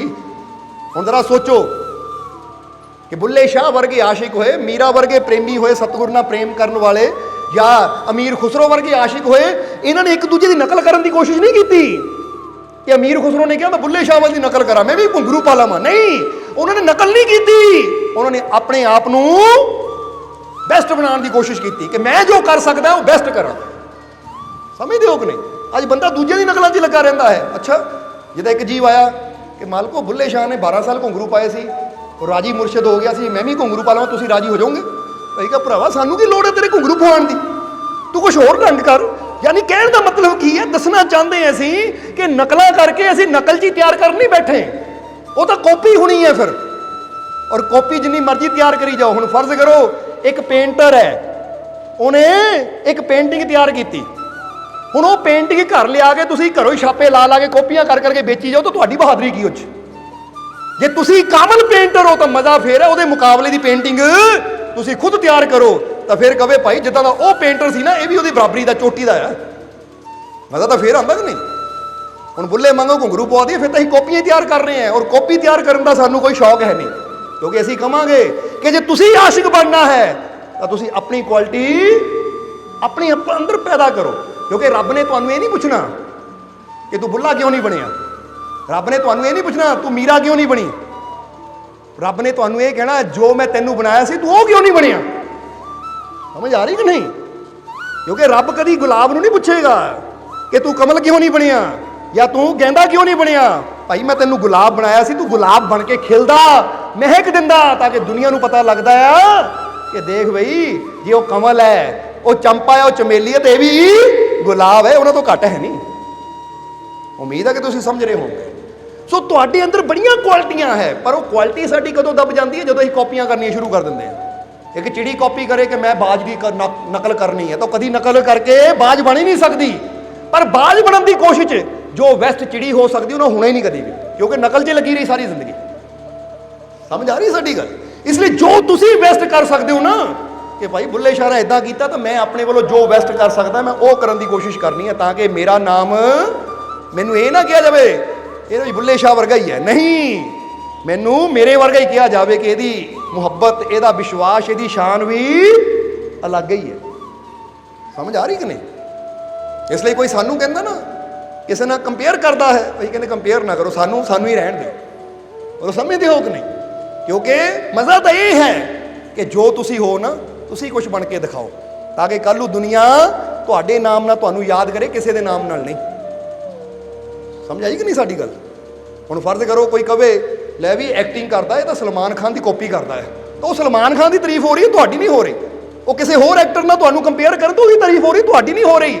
ਪਰ ਜੇ ਤੁਸੀਂ ਕੁਝ ਬੈਸਟ ਕਰੋ ਕਿ ਲੈ ਵੀ ਜਿੱਦਾਂ ਉਹਨਾਂ ਦਾ ਨਾਮ ਹੈ, ਇਹਦਾ ਵੀ ਆਪਣਾ ਹੀ ਨਾਮ ਹੈ, ਇਹ ਬੈਸਟ ਕਰ ਗਿਆ, ਇਹਦੀ ਐਕਟਿੰਗ ਹੀ ਜੁਦਾ ਹੈ ਸਾਰਿਆਂ ਤੋਂ, ਤੁਹਾਡੀ ਅਲੱਗ ਹੋਵੇ ਪਹਿਚਾਣ, ਮਜ਼ਾ ਫਿਰ ਜ਼ਿੰਦਗੀ ਦਾ ਆਉਂਦਾ ਹੈ। ਔਰ ਹਰੇਕ ਨੂੰ ਪਰਮਾਤਮਾ ਨੇ ਅਲੱਗ ਬਣਾਇਆ ਹੈ, ਕਿਉਂਕਿ ਜੇ ਪਰਮਾਤਮਾ ਨੇ ਕਾਪੀ ਬਣਾਉਣੀ ਹੁੰਦੀ ਤਾਂ ਤੁਹਾਨੂੰ ਉੱਦਾਂ ਦੀ ਸ਼ਕਲ ਦੇ ਕੇ, ਉੱਦਾਂ ਦੇ ਫਿੰਗਰਪ੍ਰਿੰਟ ਦੇ ਕੇ ਭੇਜ ਦਿੰਦਾ। ਪਰ ਰੱਬ ਇੱਦਾਂ ਦਾ ਸਪੈਸ਼ਲ ਬਣਾਉਂਦਾ ਹੈ ਸਾਨੂੰ ਕਿ ਕਹਿੰਦੇ ਇੰਨੇ ਅਰਬ ਦੁਨੀਆ ਤੇ ਲੋਕ ਹੈ, ਪਰ ਕਿਸੇ ਨੇ ਸਾਡੀ ਸ਼ਕਲ, ਸਾਡੇ ਫਿੰਗਰਪ੍ਰਿੰਟ ਨਹੀਂ ਮਿਲਦੇ, ਕਿਉਂਕਿ ਪ੍ਰਮਾਤਮਾ ਸਾਨੂੰ ਡਿਫਰੈਂਟ ਬਣਾਉਣਾ ਚਾਹੁੰਦਾ ਹੈ। ਤਾਂ ਜੇ ਰੱਬ ਸਾਨੂੰ ਅਲੱਗ ਬਣਾਉਣਾ ਚਾਹੁੰਦਾ ਤਾਂ ਅਸੀਂ ਕਿਸੇ ਦੀ ਕਾਪੀ ਕਿਉਂ ਕਰਨਾ ਚਾਹੁੰਦੇ ਹਾਂ? ਸਮਝ ਆ ਰਹੀ ਹੈ? ਫਿਰ ਅਸੀਂ ਆਪਣੇ ਅੰਦਰ ਖਸੀਅਤ ਲੱਭੀਏ, ਆਪਣੇ ਅੰਦਰ ਅੱਛਾਈ ਲੱਭੀਏ ਕਿ ਮੇਰੇ ਅੰਦਰ ਅੱਛਾ ਕੀ ਹੈ, ਮੈਂ ਆਪ ਅੱਛਾ ਬਣਾ। ਸਮਝਦੇ ਹੋ?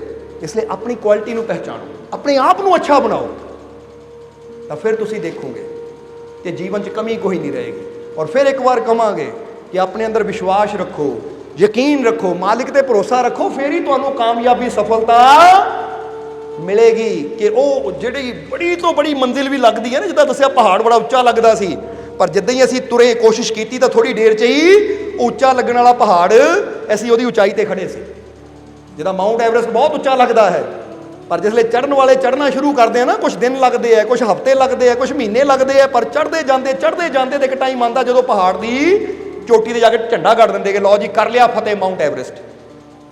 ਇੱਥੋਂ ਕੀ ਪਤਾ ਲੱਗਦਾ ਹੈ ਕਿ ਉਹਨਾਂ ਨੇ ਐਡੇ ਉੱਚੇ ਪਹਾੜ ਨੂੰ ਆਪਣੇ ਹੌਸਲੇ ਨਾਲ, ਆਪਣੀ ਲਗਨ ਨਾਲ, ਆਪਣੀ ਮਿਹਨਤ ਨਾਲ ਉਹਨੂੰ ਵੀ ਨੀਵਾਂ ਕਰਤਾ ਕਿ ਉਹਦੇ ਸਿਰ ਤੇ ਜਾ ਕੇ ਖੜ ਗਏ। ਸਮਝਦੇ ਹੋ ਕਿ ਨਹੀਂ? ਤਾਂ ਜੇ ਹਿੰਮਤ ਨਾਲ, ਮਿਹਨਤ ਨਾਲ, ਵਿਸ਼ਵਾਸ ਨਾਲ ਉਹ ਪਹਾੜ ਫਤਿਹ ਕੀਤੇ ਜਾ ਸਕਦੇ ਤਾਂ ਤੁਹਾਡੇ ਟਾਰਗੇਟ ਕਿਉਂ ਨਹੀਂ ਫਤਿਹ ਹੋਣਗੇ? ਤੁਹਾਡੀਆਂ ਬਿਮਾਰੀਆਂ ਕਿਉਂ ਨਹੀਂ ਫਤਿਹ ਹੋਣਗੀਆਂ? ਤੁਹਾਡੀਆਂ ਮੁਸ਼ਕਿਲਾਂ ਕਿਉਂ ਨਹੀਂ ਫਤਿਹ ਹੋਣਗੀਆਂ? ਤੁਹਾਡੀਆਂ ਤਕਲੀਫਾਂ, ਦੁੱਖ ਕਿਉਂ ਨਹੀਂ ਫਤਿਹ ਹੋਣਗੇ? ਤੁਹਾਡੀ ਗਰੀਬੀ ਤੇ ਤੁਸੀਂ ਕਿਉਂ ਨਹੀਂ ਫਤਿਹ ਹਾਸਲ ਕਰੋਗੇ? ਆਪਣੀਆਂ ਪਰੇਸ਼ਾਨੀਆਂ ਤੇ ਕਿਉਂ ਨਹੀਂ ਫਤਿਹ ਹਾਸਲ ਕਰੋਗੇ? ਵਿਸ਼ਵਾਸ ਰੱਖੋ, ਹਿੰਮਤ ਰੱਖੋ, ਕਿਉਂਕਿ ਤੁਹਾਡਾ ਮਾਲਿਕ ਤੁਹਾਡੇ ਨਾਲ ਹੈ, ਤੁਹਾਨੂੰ ਕਾਮਯਾਬੀ ਜ਼ਰੂਰ ਮਿਲੇਗੀ। ਇਸ ਲਈ ਕਹਿ ਦਿਓ ਮੇਰਾ ਮਾਲਿਕ ਮੈਨੂੰ ਕਾਮਯਾਬੀ ਜ਼ਰੂਰ ਔਰ ਵਾਕਿਆ ਮਿਲੇਗੀ। ਇਹ ਵਿਸ਼ਵਾਸ ਰੱਖਣਾ ਹੈ ਤੁਸੀਂ। ਇਸ ਲਈ ਬੁੱਲੇ ਸ਼ਾਹ ਦੇ ਕਲਾਮ ਨੂੰ ਪੂਰਾ ਕਰੀਏ ਔਰ ਸਤਸੰਗ ਦੀ ਫਿਰ ਸਮਾਪਤੀ ਕਰੀਏ ਕਿ ਬੁੱਲੇ ਸ਼ਾਹ ਦੱਸਦੇ ਹੈ, ਸ਼ਹਿਦ ਨਾਲੋਂ ਮਿੱਠੇ ਬੋਲ ਫਕਰਾਂ ਦੇ ਅੱਖਾਂ ਵਿੱਚ ਹੈ ਬੜਾ ਸਰੂਰ ਯਾਰਾ, ਕਿ ਫਕੀਰਾਂ ਦੀਆਂ ਅੱਖਾਂ 'ਚ ਬੜਾ ਸਰੂਰ ਹੁੰਦਾ ਹੈ। ਇਹ ਰਹਿਮਤ ਦਾ ਸਰੂਰ ਹੈ, ਜਿਹਨੂੰ ਕਹਿੰਦੇ ਨਾ ਨਾਮ ਖੁਮਾਰੀ ਨਾਨਕਾ ਚੜੀ ਰਹੇ ਦਿਨ ਰਾਤ। ਕਿਉਂਕਿ ਫਕੀਰਾਂ ਕੋ ਬਹਿ ਕੇ ਤਾਂ ਨਾਮ ਦੇ ਪਿਆਲੇ ਪੀਤੇ ਜਾਂਦੇ, ਤਾਂ ਹੀ ਤਾਂ ਕਹਿੰਦੇ ਤੈਬਾ ਸੇ ਮੰਗਾਈ ਜਾਤੀ ਹੈ, ਸੀਨੋਂ में छुपाई जाती है, तौहीद की मैं प्यालों से नहीं नजरों से पिलाई जाती है। ਇਹ ਰੱਬ ਦੇ ਘਰ ਦੀ ਸ਼ਰਾਬ ਹੈ, ਪਿਆਲਿਆਂ 'ਚ ਬੋਤਲਾਂ 'ਚ ਪਾ ਕੇ ਨਹੀਂ। ਇਹ ਤਾਂ ਗੁਰੂਆਂ, ਰਹਿਬਰਾਂ, ਸੰਤਾਂ, ਫਕੀਰਾਂ ਦੀ ਨਜ਼ਰ ਨਾਲ ਮਿਲਦੀ ਹੈ। ਤਾਂ ਹੀ ਕਹਿੰਦੇ ਨਜ਼ਰੀ ਨਜ਼ਰ ਨਿਹਾਲ ਹੈ, ਇਹ ਨਜ਼ਰ ਨਾਲ ਮਿਲਦੀ ਹੈ। इसलिए छड्ड बोतल ते पी इन्हां अखियां तो हो जावन तेरे दुख दूर यारा। बुल्ले शाह कहते कदों तक बोतलों का नशा करता रहेगा, कदों तक सुराइयां प्यालियां वाला ही नशा करता रहेगा। जो जिंदगी नूं बर्बाद करने वाला है, जो जिंदगी नूं तबाह करने वाला है, वो करना है तो फकीरां दी अख दा नशा कर, नाम दा नशा कर, शब्द दा नशा कर, वो प्रेम दा नशा कर अपने मालिक दे। क्योंकि जिद्दां दस्सिया एक नशा साडे जीवन नूं बर्बाद कर दिंदा ते एक नशा साडे जीवन नूं बना दिंदा है, सवार दिंदा है। एक नशा सब कुछ तबाह कर दिंदा, एक नशा सब कुछ उजड़ियां नूं भी बसा दिंदा है। और जिहड़ा नाम दा नशा है, विश्वास दा नशा है, प्रेम दा नशा है, ये फकीरां दी अख दा और रहमत दा नशा है ना। जदों इहनूं इंसान पीना शुरू कर दिंदा है तो फिर उहदे जीवन दे सारे दुख दूर हुंदे चले जाते हैं। इसलिए बुल्ले शाह कहते अखां विच है बड़ा सरूर यारा, छड्ड बोतल ते पी इन्हां अखियां तो हो जावन तेरे दुख दूर यारा। तेरे सारे दुख दूर हो जाणगे जदों तू ਉਹ ਰਹਿਮਤ ਦਾ ਨਸ਼ਾ, ਉਹ ਸ਼ਬਦ ਦਾ ਨਸ਼ਾ, ਉਹ ਨਾਮ ਦਾ ਨਸ਼ਾ, ਉਹ ਪ੍ਰੇਮ ਦਾ ਨਸ਼ਾ ਕਰਨਾ ਸ਼ੁਰੂ ਕਰ ਦਿੱਤਾ। ਉਹ ਮਾਲਿਕ ਦੇ ਪਿਆਰ ਦਾ ਨਸ਼ਾ ਜਦੋਂ ਉਹਦਾ ਘੁੱਟ ਪੀ ਲਿਆ ਨਾ ਤਾਂ ਤੇਰੇ ਸਾਰੇ ਜੀਵਨ ਦੇ ਦੁੱਖ ਦੂਰ ਹੋ ਜਾਣਗੇ। ਇਸ ਲਈ ਅੱਜ ਤੁਸੀਂ ਵੀ ਵਿਸ਼ਵਾਸ ਦਾ ਨਸ਼ਾ ਘੁੱਟ ਪੀ ਲਓ। ਇਹ ਕਿੱਦਾਂ ਪੀਣਾ ਕਿ ਮੈਨੂੰ ਆਪਣੇ ਮਾਲਿਕ ਤੇ ਪੂਰਾ, ਜਦੋਂ ਇਹ ਗੱਲ ਕਹਿੰਦੇ ਤਾਂ ਸਮਝ ਲਓ ਘੁੱਟ ਪੀ ਰਹੇ ਹਾਂ ਅਸੀਂ ਵਿਸ਼ਵਾਸ ਵਾਲਾ। ਔਰ ਜਿਹੜਾ ਇਹ ਰਹਿਮਤ ਦਾ ਘੁੱਟ ਪੀ ਲੈਂਦਾ ਹੈ ਕਿ ਮੈਨੂੰ ਆਪਣੇ ਮਾਲਿਕ ਦੀ ਰਹਿਮਤ ਤੇ ਪੂਰਾ, ਮੈਨੂੰ ਆਪਣੇ ਮਾਲਿਕ ਤੇ ਪੂਰਾ, ਜਦੋਂ ਇਹ ਘੁੱਟ ਸਾਡੇ ਅੰਦਰ ਜਾਂਦਾ ਹੈ ਤਾਂ ਇਹੀ ਘੁੱਟ ਹੋਵੇ ਹੋ ਜਾਵਣ ਤੇਰੇ ਦੁੱਖ। ਇਹ ਸਾਰੇ ਦੁੱਖਾਂ ਨੂੰ ਦੂਰ ਕਰਨ ਵਾਲੀ ਇਹ ਵਿਸ਼ਵਾਸ ਦੀ, ਇਹ ਪ੍ਰੇਮ ਦੀ, ਇਹ ਯਕੀਨ ਦੀ ਸ਼ਰਾਬ ਹੈ, ਇਹ ਉਹਦੀ ਰਹਿਮਤ ਦੀ ਸ਼ਰਾਬ ਹੈ। ਇਸ ਲਈ ਇਹ ਖੁਮਾਰੀ ਜਦੋਂ ਚੜ੍ਹਦੀ ਹੈ ਨਾ ਤਾਂ ਫਿਰ ਇਨਸਾਨ ਦਾ ਜੀਵਨ ਸਫਲ ਹੋ ਜਾਂਦਾ ਹੈ। ਇਸ ਲਈ ਜੇ ਦੁੱਖਾਂ ਨੂੰ ਮਿਟਾਉਣਾ ਹੈ ਤਾਂ ਫਿਰ ਪਿਆਲਿਆਂ ਦੀ ਛੱਡੋ, ਸੁਰਾਹੀਆਂ ਦੀ ਛੱਡੋ, ਚਿੱਟਾ ਕਾਲਾ ਪੀਲਾ ਛੱਡੋ, ਤਾਂ ਮਾਲਿਕ ਦੇ ਪ੍ਰੇਮ ਦਾ ਨਸ਼ਾ ਕਰੋ, ਉਹਦੇ ਵਿਸ਼ਵਾਸ ਦਾ ਨਸ਼ਾ ਕਰੀਏ, ਉਹਦੇ ਨਾਮ ਦਾ ਨਸ਼ਾ ਕਰੀਏ, ਤਾਂ ਫਿਰ ਤੁਹਾਡੇ ਜੀਵਨ ਦੀਆਂ ਪਰੇਸ਼ਾਨੀਆਂ ਖਤਮ ਹੋ ਜਾਣਗੀਆਂ, ਤੁਹਾਨੂੰ ਤੰਦਰੁਸਤੀ ਮਿਲੇਗੀ, ਕਾਮਯਾਬੀ ਮਿਲੇਗੀ, ਸਫਲਤਾ ਮਿਲੇਗੀ। ਇਸ ਲਈ ਬੁੱਲੇ ਸ਼ਾਹ ਕਹਿੰਦੇ ਛੱਡ ਬੋਤਲ ਤੇ ਪੀ ਇਹਨਾਂ ਅੱਖੀਆਂ ਤੋਂ ਹੋ ਜਾਵਣ ਤੇਰੇ ਦੁੱਖ ਦੂਰ ਯਾਰਾ। ਇੱਥੇ ਭਰੇ ਖਜ਼ਾਨੇ ਰਹਿਮਤਾਂ ਦੇ, ਜਾਵੇਂ ਖਾਲੀ ਤਾਂ ਤੇਰਾ ਕਸੂਰ ਯਾਰਾ। ਉਹ ਕਹਿੰਦੇ ਉਹਦੀਆਂ ਰਹਿਮਤਾਂ ਦੇ ਖਜ਼ਾਨੇ ਤਾਂ ਭਰੇ ਹੋਏ ਆ, ਫਿਰ ਵੀ ਜੇ ਤੂੰ ਖਾਲੀ ਜਾਂਦਾ ਹੈ ਤਾਂ ਇਹਦਾ ਕਸੂਰ ਉਹਦੀਆਂ ਰਹਿਮਤਾਂ ਦਾ ਨਹੀਂ ਹੈ, ਕਿਤੇ ਨਾ ਕਿਤੇ ਫਿਰ ਤੇਰਾ ਹੀ ਕਸੂਰ ਹੈ। ਉਹ ਕਸੂਰ ਕਿੱਦਾਂ ਕਿ ਬੰਦਾ ਵਿਸ਼ਵਾਸ ਨਹੀਂ ਕਰ ਪਾਉਂਦਾ, ਬੰਦਾ ਯਕੀਨ ਨਹੀਂ ਕਰ ਪਾਉਂਦਾ। ਜਿੱਦਾਂ ਦੱਸਿਆ ਕਿ ਵਿੰਸਟਨ ਚਰਚਿਲ ਅਗਰ ਦੋਸਤਾਂ ਦੀ ਗੱਲ ਤੇ ਯਕੀਨ ਕਰ ਲੈਂਦਾ ਤਾਂ ਕਦੀ ਕਾਮਯਾਬ ਨਾ ਹੁੰਦਾ। ਕਾਮਯਾਬੀ ਤਾਂ ਸੀ ਪਰ ਉਹ ਕਾਮਯਾਬੀ ਮਿਲੀ ਕਿੱਦਾਂ? ਜੇ ਦੋਸਤਾਂ ਦੀ ਗੱਲ ਮੰਨ ਲੈਂਦਾ ਤਾਂ ਕਾਮਯਾਬੀ ਗਵਾਲਾ ਨਹੀਂ ਸੀ। ਤਾਂ ਜੇ ਦੋਸਤਾਂ ਦੀ ਗੱਲ ਨਹੀਂ ਮੰਨੀ, ਆਪਣੇ ਰੱਬ ਤੇ ਵਿਸ਼ਵਾਸ ਰੱਖਿਆ ਕਿ ਜਿਸ ਨੇ ਮੈਨੂੰ ਜ਼ਿੰਦਗੀ ਦਿੱਤੀ ਮੈਨੂੰ ਕਾਮਯਾਬੀ ਵੀ ਦੇਗਾ, ਉਹ ਤੇ ਵਿਸ਼ਵਾਸ ਰੱਖਿਆ, ਤਾਂ ਫਿਰ ਉਹ ਵਾਕਈ ਉੱਥੇ ਤੱਕ ਪਹੁੰਚ ਗਏ ਜੋ ਉਹਨਾਂ ਨੇ ਸੋਚਿਆ ਸੀ ਕਿ ਇੱਕ ਦਿਨ ਮੈਂ ਬਹੁਤ ਬੜਾ ਇਨਸਾਨ ਬਣਨਾ ਹੈ, ਲੱਖਾਂ ਲੋਕ, ਹਜ਼ਾਰਾਂ ਲੋਕ ਮੈਨੂੰ ਸੁਣਨਗੇ। ਵਾਕਈ ਬੜਾ ਇਨਸਾਨ ਬਣ ਗਿਆ ਪ੍ਰਧਾਨ ਮੰਤਰੀ, ਔਰ ਲੱਖਾਂ ਲੋਕਾਂ ਨੇ, ਹਜ਼ਾਰਾਂ ਨੇ ਸੁਣਿਆ ਵੀ।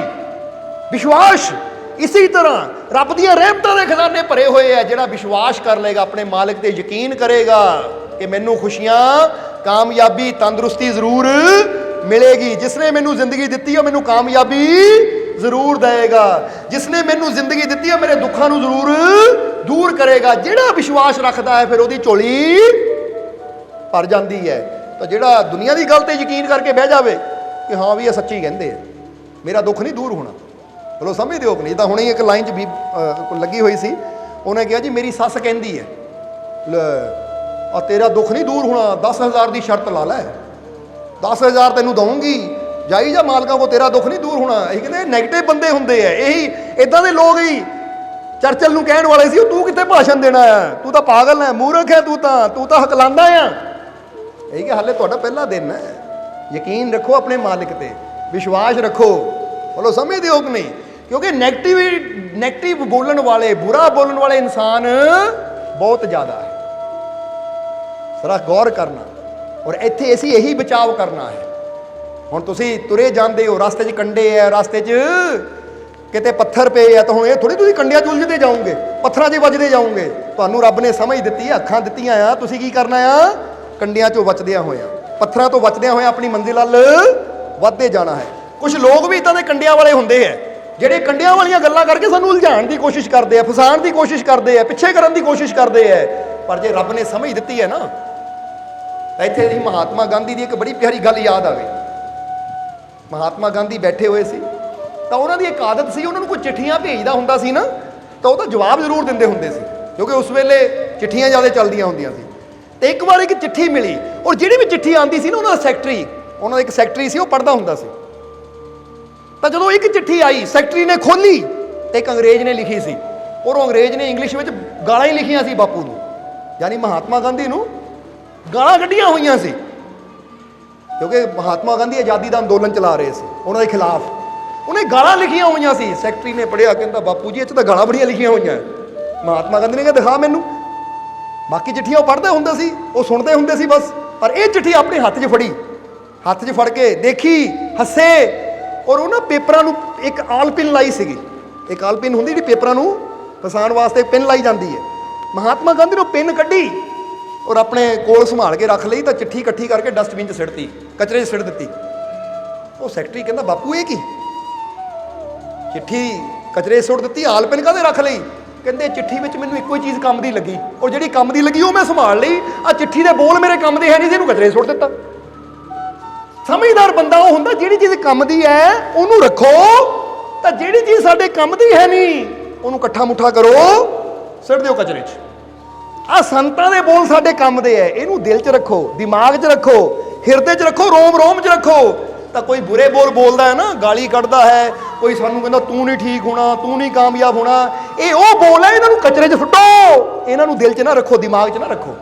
ਕਿਉਂਕਿ ਬੁਰੀ ਚੀਜ਼ ਨੂੰ ਆਪਣੇ ਕੋਲ ਰੱਖਾਂਗੇ ਤਾਂ ਕਿਤੇ ਨਾ ਕਿਤੇ ਉਹਨਾਂ ਸਾਡੇ ਅੰਦਰ ਨੁਕਸਾਨ ਹੀ ਕਰਨਾ ਹੈ। ਹੁਣ ਤੁਸੀਂ ਫੁੱਲ ਨੂੰ ਕੋਲ ਰੱਖੋ, ਠੀਕ ਹੈ, ਮਹਿਕ ਦੇਗਾ, ਪਰ ਜੇ ਕੰਡਿਆਂ ਨੂੰ ਜੇਬ 'ਚ ਪਾ ਕੇ ਤੁਰੀ ਜਾਓ ਤਾਂ ਕੰਡੇ ਤਾਂ ਚੁੱਭਣੇ ਹੀ ਹੈ। ਫਿਰ ਬੰਦੇ ਨੇ ਚੁੱਭਦਾ ਪਤਾ ਨਹੀਂ ਕੀ ਹੈ ਭਾਈ, ਜਿਹੜੇ ਕੰਡੇ ਜੇਬ 'ਚ ਪਾਏ ਉਹੀ ਚੁੱਭਦੇ। ਸਮਝਦੇ ਹੋ ਕਿ ਨਹੀਂ? ਸਮਝਦਾਰ ਬੰਦਾ ਕੰਡੇ ਸੁੱਟੇਗਾ, ਗੁਲਾਬ ਰੱਖੇਗਾ, ਫੁੱਲ ਰੱਖੇਗਾ। ਇਸੇ ਤਰ੍ਹਾਂ ਸਮਝਦਾਰ ਇਨਸਾਨ ਬੁਰੇ ਬੋਲਾਂ ਨੂੰ ਸੁਣੇਗਾ, ਮੇਰੇ ਕੰਮ ਦੇ ਨਹੀਂ ਹੈ, ਉਹ ਦੂਜੇ ਪਾਸਿਓਂ ਕੱਢ ਦੇਗਾ। ਤਾਂ ਸੰਤਾਂ ਦੇ ਬੋਲ, ਫਕੀਰਾਂ ਦੇ ਬੋਲ ਇਹ ਮੇਰੇ ਕੰਮ ਦੇ ਹੈ, ਇਹਨੂੰ ਸੁਣਨਾ ਹੈ ਤਾਂ ਬਾਹਰ ਨਹੀਂ ਜਾਣ ਦੇਣਾ, ਇਹ ਮੇਰੇ ਦਿਲ 'ਚ ਜਾ ਰਹੇ ਹੈ, ਇਹ ਮੇਰੇ ਦਿਮਾਗ 'ਚ ਜਾ ਰਹੇ, ਇਹ ਮੇਰੇ ਅੰਦਰ ਜਾ ਰਹੇ ਹੈ। ਔਰ ਬੁਰੇ ਬੋਲ ਬਾਹਰ ਜਾ ਰਹੇ ਕਿਉਂਕਿ ਮੇਰੇ ਕੰਮ ਦੇ ਨਹੀਂ ਹੈ। ਇਸ ਲਈ ਬੜਾ ਪਿਆਰਾ ਇੱਕ ਇਸ਼ਾਰਾ ਹੈ। ਮਹਾਤਮਾ ਗਾਂਧੀ ਕਹਿੰਦੇ ਪਿੰਨ ਮੇਰੇ ਕੰਮ ਦੀ ਸੀ, ਕਿਤੇ ਕੰਮ ਆ ਜਾਏਗੀ, ਉਹ ਮੈਂ ਰੱਖ ਲਈ ਜਿਹੜੀ ਚੀਜ਼ ਮੇਰੇ ਕੰਮ ਦੀ ਸੀ। ਆ ਗਾਲੀਆਂ ਮੇਰੇ ਕੰਮ ਦੀਆਂ ਨਹੀਂ ਹੈ, ਇਸ ਲਈ ਇਹਨਾਂ ਦਾ ਜਵਾਬ ਵੀ ਕੀ ਦੇਣਾ, ਇਹ ਮੇਰੇ ਕੰਮ ਦੀ ਹੈ, ਇਕੱਠਾ ਕਰਕੇ ਨੂੰ, ਕਿਉਂਕਿ ਇਹ ਕਚਰੇ ਦੇ ਲਾਇਕ ਹੈ। ਹੁਣ ਜ਼ਰਾ ਗੌਰ ਕਰੋ, ਜਿਸ ਕਾਗਜ਼ ਤੇ ਬੁਰੇ ਸ਼ਬਦ ਲਿਖੇ ਹੋਣ ਉਹ ਕਚਰੇ ਦੇ ਲਾਇਕ ਹੈ, ਤਾਂ ਜਿਸ ਕਾਗਜ਼ ਦੇ ਉੱਪਰ ਅੱਛੇ ਸ਼ਬਦ ਲਿਖੇ ਹੋਣ, ਹੁਣ ਜ਼ਰਾ ਗੌਰ ਕਰਨਾ, ਚਾਹੇ ਅਸੀਂ ਕੁਰਾਨ ਕਹਿ ਲਈਏ, ਗੀਤਾ ਕਹਿ ਲਈਏ, ਗੁਰੂਆਂ ਦੀ ਬਾਣੀ ਕਹਿ ਲਈਏ, ਜਦੋਂ ਪੇਪਰ ਦੇ ਉੱਪਰ ਉਹ ਸ਼ਲੋਕ, ਉਹ ਕਲਾਮ, ਉਹ ਸ਼ਬਦ ਲਿਖੇ ਜਾਂਦੇ ਤਾਂ ਅਸੀਂ ਉਹ ਪੇਪਰ ਨੂੰ ਵੀ ਸੰਭਾਲ ਕੇ ਰੱਖਦੇ ਹਾਂ। ਵੱਲੋਂ ਰੱਖਦੇ ਕਿ ਨਹੀਂ? ਕਿਉਂਕਿ ਇਹਦੇ ਤੇ ਜਿਹੜੇ ਸ਼ਬਦ ਲਿਖੇ ਕੰਮ ਦੇ ਹੈ, ਇਹ ਜੀਵਨ ਨੂੰ ਬਦਲਣ ਵਾਲੇ, ਇਹਨੂੰ ਸੰਭਾਲੋ। ਤਾਂ ਕੋਈ ਤੁਹਾਨੂੰ ਲੈਟਰ 'ਚ ਗਾਲੀਆਂ ਕੱਢ ਕੇ ਦੇ ਦੇਵੇ, ਤੁਸੀਂ ਸੰਭਾਲ ਕੇ ਰੱਖਣੀਆਂ। ਕੀ ਕਹਿਣਾ, ਲੈ ਕਿਸੇ ਨੇ ਗਲਤ ਲਿਖਿਆ, ਗੰਦਾ ਲਿਖਿਆ, ਸੁੱਟੋ, ਇਹਨੂੰ ਅੱਗ 'ਚ ਪਾਓ। ਇਸੇ ਤਰ੍ਹਾਂ ਸਮਝਦਾਰ ਇਨਸਾਨ ਹਮੇਸ਼ਾ ਕੰਮ ਦੀ ਚੀਜ਼ ਸੰਭਾਲੇਗਾ, ਤਾਂ ਨਿਕੰਮੀ ਚੀਜ਼ ਜਿਹੜੀ ਕੰਮ ਦੀ ਨਹੀਂ ਹੈ, ਹੁਣ ਤੁਸੀਂ ਯਾਦ ਰੱਖਣਾ ਹੈ ਕਿ ਤੁਹਾਡੇ ਕੰਮ ਦੀ ਚੀਜ਼ ਕਿਹੜੀ ਹੈ। ਇਸ ਲਈ ਇਦਾਂ ਦੇ ਲੋਕ, ਚਾਹੇ ਸੱਸ ਹੋਵੇ, ਸਹੁਰਾ ਹੋਵੇ, ਧੀ ਹੋਵੇ, ਪੁੱਤ ਹੋਵੇ, ਭੈਣ ਹੋਵੇ, ਭਰਾ ਹੋਵੇ, ਜੇ ਕੋਈ ਇਦਾਂ ਦੇ ਬੋਲ ਬੋਲਦਾ ਨਾ ਜਿਹੜੇ ਸਾਡੇ ਦਿਲ ਨੂੰ, ਸਾਡੇ ਹੌਸਲੇ ਨੂੰ, ਸਾਡੀ ਹਿੰਮਤ ਨੂੰ ਤੋੜਨ ਵਾਲੇ ਹੈ, ਤਾਂ ਉਹਨਾਂ ਦੀਆਂ ਗੱਲਾਂ ਨੂੰ ਇੱਧਰੋਂ ਸੁਣੋ, ਦੂਜੇ ਪਾਸੇ ਕੱਢ ਦਿਓ। ਬੋਲੋ ਸਮਝਦੇ ਹੋ ਕਿ ਨਹੀਂ? ਕਿਉਂਕਿ ਇੱਥੇ ਇੱਕ ਗੱਲ ਕਹਾਂਗੇ ਕਿ ਜੋ ਸਾਡੇ ਹੌਸਲੇ ਨੂੰ ਤੋੜ ਦੇਣ, ਹਿੰਮਤ ਨੂੰ ਤੋੜ ਦੇਣ, ਉਹ ਸਾਡੇ ਆਪਣੇ ਕਦੀ ਹੁੰਦੇ ਨਹੀਂ ਹੈ। ਆਪਣਾ ਤਾਂ ਉਹ ਹੈ ਜੋ ਸਾਨੂੰ ਟੁੱਟਿਆਂ ਨੂੰ ਜੋੜਨ ਦੀ ਕੋਸ਼ਿਸ਼ ਕਰਨ, ਜੋ ਸਾਨੂੰ ਨਿਰਾਸ਼ਾ ਨੂੰ ਆਸ ਦੇਣ ਦੀ ਕੋਸ਼ਿਸ਼ ਕਰਨ। ਜੇ ਅਸੀਂ ਦੁਖੀ ਹਾਂ ਤਾਂ ਕਹਿਣ ਬੇਟਾ ਫਿਕਰ ਨਾ ਕਰ, ਆਪਣੇ ਰੱਬ ਤੇ ਯਕੀਨ ਰੱਖ, ਤੇਰੇ ਸਾਰੇ ਦੁੱਖ ਜ਼ਰੂਰ ਦੂਰ ਹੋਣਗੇ। ਜੇ ਕੋਈ ਬੱਚਾ ਪੇਪਰਾਂ 'ਚੋਂ ਫੇਲ ਹੋ ਗਿਆ, ਰੋ ਰਿਹਾ ਹੈ, ਤਾਂ ਜੇ ਕੋਈ ਕਹੇ ਦੇਖਿਆ ਤੂੰ ਇਦਾਂ ਫੇਲ ਹੀ ਹੋਣਾ ਸਾਰੀ ਜ਼ਿੰਦਗੀ, ਉਹ ਬੱਚਾ ਹੋਰ ਰੋਏਗਾ। ਤਾਂ ਜੇ ਕੋਈ ਕਹੇ ਕੋਈ ਗੱਲ ਨਹੀਂ ਬੇਟਾ, ਇਸ ਵਾਰ ਫੇਲ ਹੋ ਗਿਆ, ਕੋਈ ਗੱਲ ਨਹੀਂ, ਅਗਲੀ ਵਾਰ ਮਿਹਨਤ ਕਰੀ, ਰੱਬ ਤੇ ਯਕੀਨ ਰੱਖ, ਕਾਮਯਾਬੀ ਜ਼ਰੂਰ ਮਿਲੇਗੀ, ਬੱਚੇ ਨੂੰ ਇੱਕ ਹੌਸਲਾ ਮਿਲੇਗਾ। ਇਸ ਲਈ ਹੌਸਲਾ ਦੇਣ ਵਾਲਾ ਨਾ ਸਾਡਾ ਆਪਣਾ ਹੈ, ਤਾਂ ਸਾਡੇ ਹੌਸਲੇ ਨੂੰ ਤੋੜਨ ਵਾਲਾ ਉਹ ਸਮਝ ਲਓ ਉਹ ਆਪਣਾ ਕਦੀ ਹੋ ਹੀ ਨਹੀਂ ਸਕਦਾ। ਬੋਲੋ ਸਮਝਦੇ ਹੋ ਕਿ ਨਹੀਂ? ਫਿਰ ਚਾਹੇ ਰਿਸ਼ਤੇ ਨੂੰ ਨਾਮ ਜਿਹੜਾ ਮਰਜ਼ੀ ਦੇ ਦਿੱਤਾ ਜਾਵੇ, ਕਿਉਂਕਿ ਨਾਮ ਨਾਲ ਰਿਸ਼ਤੇ ਨਹੀਂ ਬਣਦੇ, ਰਿਸ਼ਤੇ ਤਾਂ ਬਣਦੇ ਐ ਕਰਨੀ ਦੇ ਨਾਲ, ਭਾਵਨਾਵਾਂ ਨੂੰ, ਫੀਲਿੰਗ ਨੂੰ ਸਮਝਣ ਦੇ ਨਾਲ। ਇਸ ਕਰਕੇ ਆਪਣੇ ਮਾਲਿਕ ਤੇ ਵਿਸ਼ਵਾਸ ਰੱਖਣਾ ਹੈ, ਆਪਣੇ ਮਾਲਿਕ ਤੇ ਯਕੀਨ ਰੱਖਣਾ ਹੈ। ਬੁਰਾ ਬੋਲ ਕੋਈ ਬੋਲੇ, ਸੁੱਟ ਦਿਓ, ਇਹ ਮੇਰੇ ਕੰਮ ਦਾ ਨਹੀਂ, ਕਚਰੇ 'ਚ ਜਾਣ ਦਿਓ, ਕਿਉਂਕਿ ਕਚਰੇ ਵਾਲੀ ਚੀਜ਼ ਕਚਰੇ 'ਚ ਚੰਗੀ ਲੱਗਦੀ ਹੈ। ਮੇਰੇ ਮਾਲਿਕ ਦੇ ਬੋਲ ਮੇਰੇ ਕੰਮ ਦੇ ਹੈ। ਬੋਲੋ ਸਮਝਦੇ ਹੋ ਕਿ ਨਹੀਂ? ਇਹਨਾਂ ਨੂੰ ਮੈਂ ਸੰਭਾਲਾਂ। ਸਮਝ ਆ ਗਈ ਕਿ ਨਹੀਂ? ਹੁਣ ਕੋਈ ਤੁਹਾਨੂੰ ਕਹੇ ਤੁਸੀਂ ਬੁਰੇ, ਜਿੱਦਾਂ ਇੱਕ ਵਾਰ ਇੱਕ ਜੀਵ ਆਇਆ ਸਾਡੇ ਕੋਲ, ਕੋਈ ਸੇਵਾਦਾਰ ਆਇਆ, ਕਹਿੰਦਾ ਮਾਲਕੋ ਫਲਾਨਾ ਕਹਿੰਦਾ ਤੂੰ ਬਹੁਤ ਬੁਰਾ ਆਦਮੀ ਹੈ। ਅਸੀਂ ਕਿਹਾ ਅੱਛਾ, ਐਸੀ ਕਦੀ ਤੇਰੀ ਤਾਰੀਫ ਕੀਤੀ, ਐਸੀ ਕਦੀ ਤੇਰੀ ਤਾਰੀਫ ਕੀਤੀ? ਕਹਿੰਦਾ ਹਾਂ ਮਾਲਕੋ, ਤੁਸੀਂ ਬਹੁਤ ਵਾਰ ਮੇਰੀ ਤਾਰੀਫ ਕੀਤੀ। ਇਹ ਕਿ ਫਿਰ ਇੰਨਾ ਕਾਫੀ ਨਹੀਂ ਹੈ ਤੇਰੇ ਅੱਛਾ ਹੋਣ ਵਾਸਤੇ ਕਿ ਅਸੀਂ ਤੇਰੀ ਇੰਨੀ ਵਾਰ ਤਾਰੀਫ ਕੀਤੀ ਕਿ ਤੂੰ ਬਹੁਤ ਅੱਛਾ ਆ, ਤੇ ਇਹ ਕਾਫੀ ਨਹੀਂ ਹੈ ਕਿ ਤੈਨੂੰ ਦੂਜੇ ਦੀ ਗਰੰਟੀ ਚਾਹੀਦੀ ਹੈ ਕਿ ਦੂਜਾ ਕੋਈ ਤੈਨੂੰ ਕਵੇ ਤੂੰ ਅੱਛਾ ਤਾਂ ਫਿਰ ਅੱਛਾ ਹੋ ਜਾਣਾ, ਤਾਂ ਸਾਡੇ ਕਹਿਣ ਦਾ ਕੋਈ ਫਰਕ ਹੀ ਨਹੀਂ। ਤੈਨੂੰ ਤਾਂ ਇਹ ਹੋਣਾ ਚਾਹੀਦਾ ਹੈ ਕਿ ਸਾਰੀ ਦੁਨੀਆ ਵੀ ਮੈਨੂੰ ਕਵੇ ਨਾ ਮਾੜਾ, ਪਰ ਮੇਰੇ ਮਾਲਿਕ ਨੇ ਕਹਿਤਾ ਅੱਛਾ, ਤਾਂ ਫਿਰ ਮੈਂ ਅੱਛਾ ਹੀ ਆ, ਮਾੜਾ ਕਦੀ ਹੋ ਹੀ ਨਹੀਂ ਸਕਦਾ। ਕਿਉਂਕਿ ਮਾਲਿਕ ਦੇ ਬੋਲ, ਫਕੀਰਾਂ ਦੇ ਬੋਲ ਬੜੇ ਹੈ, ਦੁਨੀਆ ਤਾਂ ਬਹੁਤ ਕੁਝ ਬੋਲਦੀ ਹੈ। ਕਿਉਂਕਿ ਦੁਨੀਆ ਹਮੇਸ਼ਾ ਯਾਦ ਰੱਖੋ ਕਿ ਦੂਜੇ ਦੀ ਆਲੋਚਨਾ, ਦੂਜੇ ਦੀ ਬੁਰਾਈ ਉਹੀ ਕਰਦਾ ਆ ਜਿਹਨੂੰ ਆਪਣੇ ਆਪ ਤੇ ਵਿਸ਼ਵਾਸ ਨਾ ਹੋਵੇ, ਆਪਣੀ ਸ਼ਕਤੀ ਤੇ ਵਿਸ਼ਵਾਸ ਨਾ ਹੋਵੇ, ਆਪਣੀ ਅੱਛਾਈ ਤੇ ਵਿਸ਼ਵਾਸ ਨਾ ਹੋਵੇ। ਕਿਉਂਕਿ ਜਿਹਨੂੰ ਆਪਣੀ ਅੱਛਾਈ ਤੇ ਵਿਸ਼ਵਾਸ ਹੈ ਉਹ ਕਦੀ ਦੂਜੇ ਦੀ ਬੁਰਾਈ ਕਰਨ 'ਚ ਆਪਣੀ એનર્ਜੀ ਵੇਸਟ ਨਹੀਂ ਕਰਦਾ। ਉਹ ਕਹਿੰਦਾ ਮੈਂ ਖੁਦ ਅੱਛਾ ਕਰਕੇ ਇਹ ਤੋਂ ਵੀ ਅੱਗੇ ਜਾਵਾਂ। ਇਸ ਲਈ ਜਿਹੜਾ ਤੁਹਾਡੀ ਆਲੋਚਨਾ ਕਰੇ ਨਾ, ਇਹਦਾ ਮਤਲਬ ਉਹ ਤੁਹਾਡੇ ਤੋਂ ਥੱਲੇ ਹੈ, ਤੁਸੀਂ ਉੱਪਰ ਹੋ। ਕਿਉਂਕਿ ਉਹਦੇ ਕੋਲ ਇੰਨੀ ਤਾਕਤ ਨਹੀਂ ਕਿ ਤੁਹਾਡੇ ਤੋਂ ਅੱਗੇ ਜਾ ਸਕੇ, ਇਸ ਲਈ ਉਹ ਤੁਹਾਨੂੰ ਬੁਰਾ ਕਹਿ ਕੇ ਥੱਲੇ ਸੁੱਟਣ ਦੀ ਕੋਸ਼ਿਸ਼ ਕਰਦਾ ਹੈ।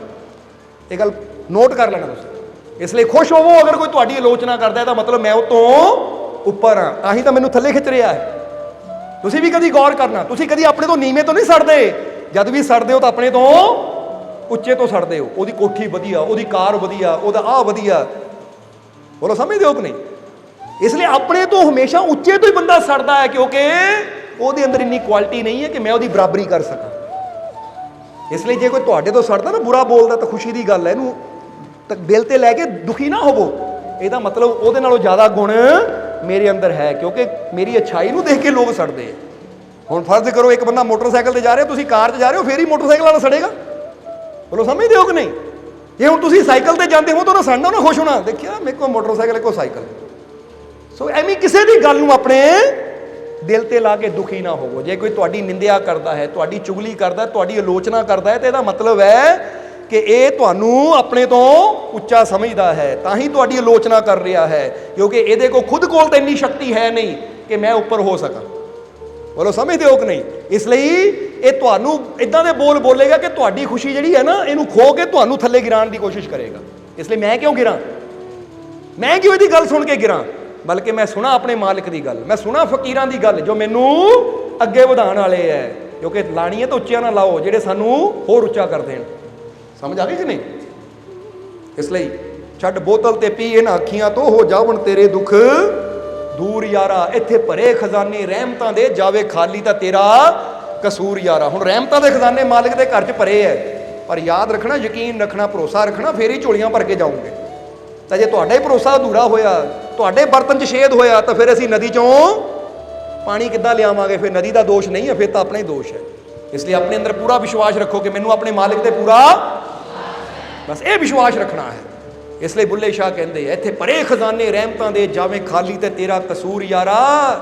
ਔਰ ਅਗਲੀ ਲਾਈਨ 'ਚ ਬੁੱਲੇ ਸ਼ਾਹ ਕੀ ਕਹਿੰਦੇ, ਜ਼ਰਾ ਸ਼ਾਰਟ 'ਚ ਦੱਸ ਦਈਏ ਹੁਣ, ਕਿ ਬੁੱਲੇ ਸ਼ਾਹ ਕਹਿੰਦੇ ਜੋ ਵੀ ਰਮਜ ਸਮਝੇ ਇਹਨਾਂ ਫਕਰਾਂ ਦੀ, ਮਿਲ ਨੂਰ ਵਿੱਚ ਹੋ ਜਾਵੇ ਨੂਰ ਯਾਰਾ।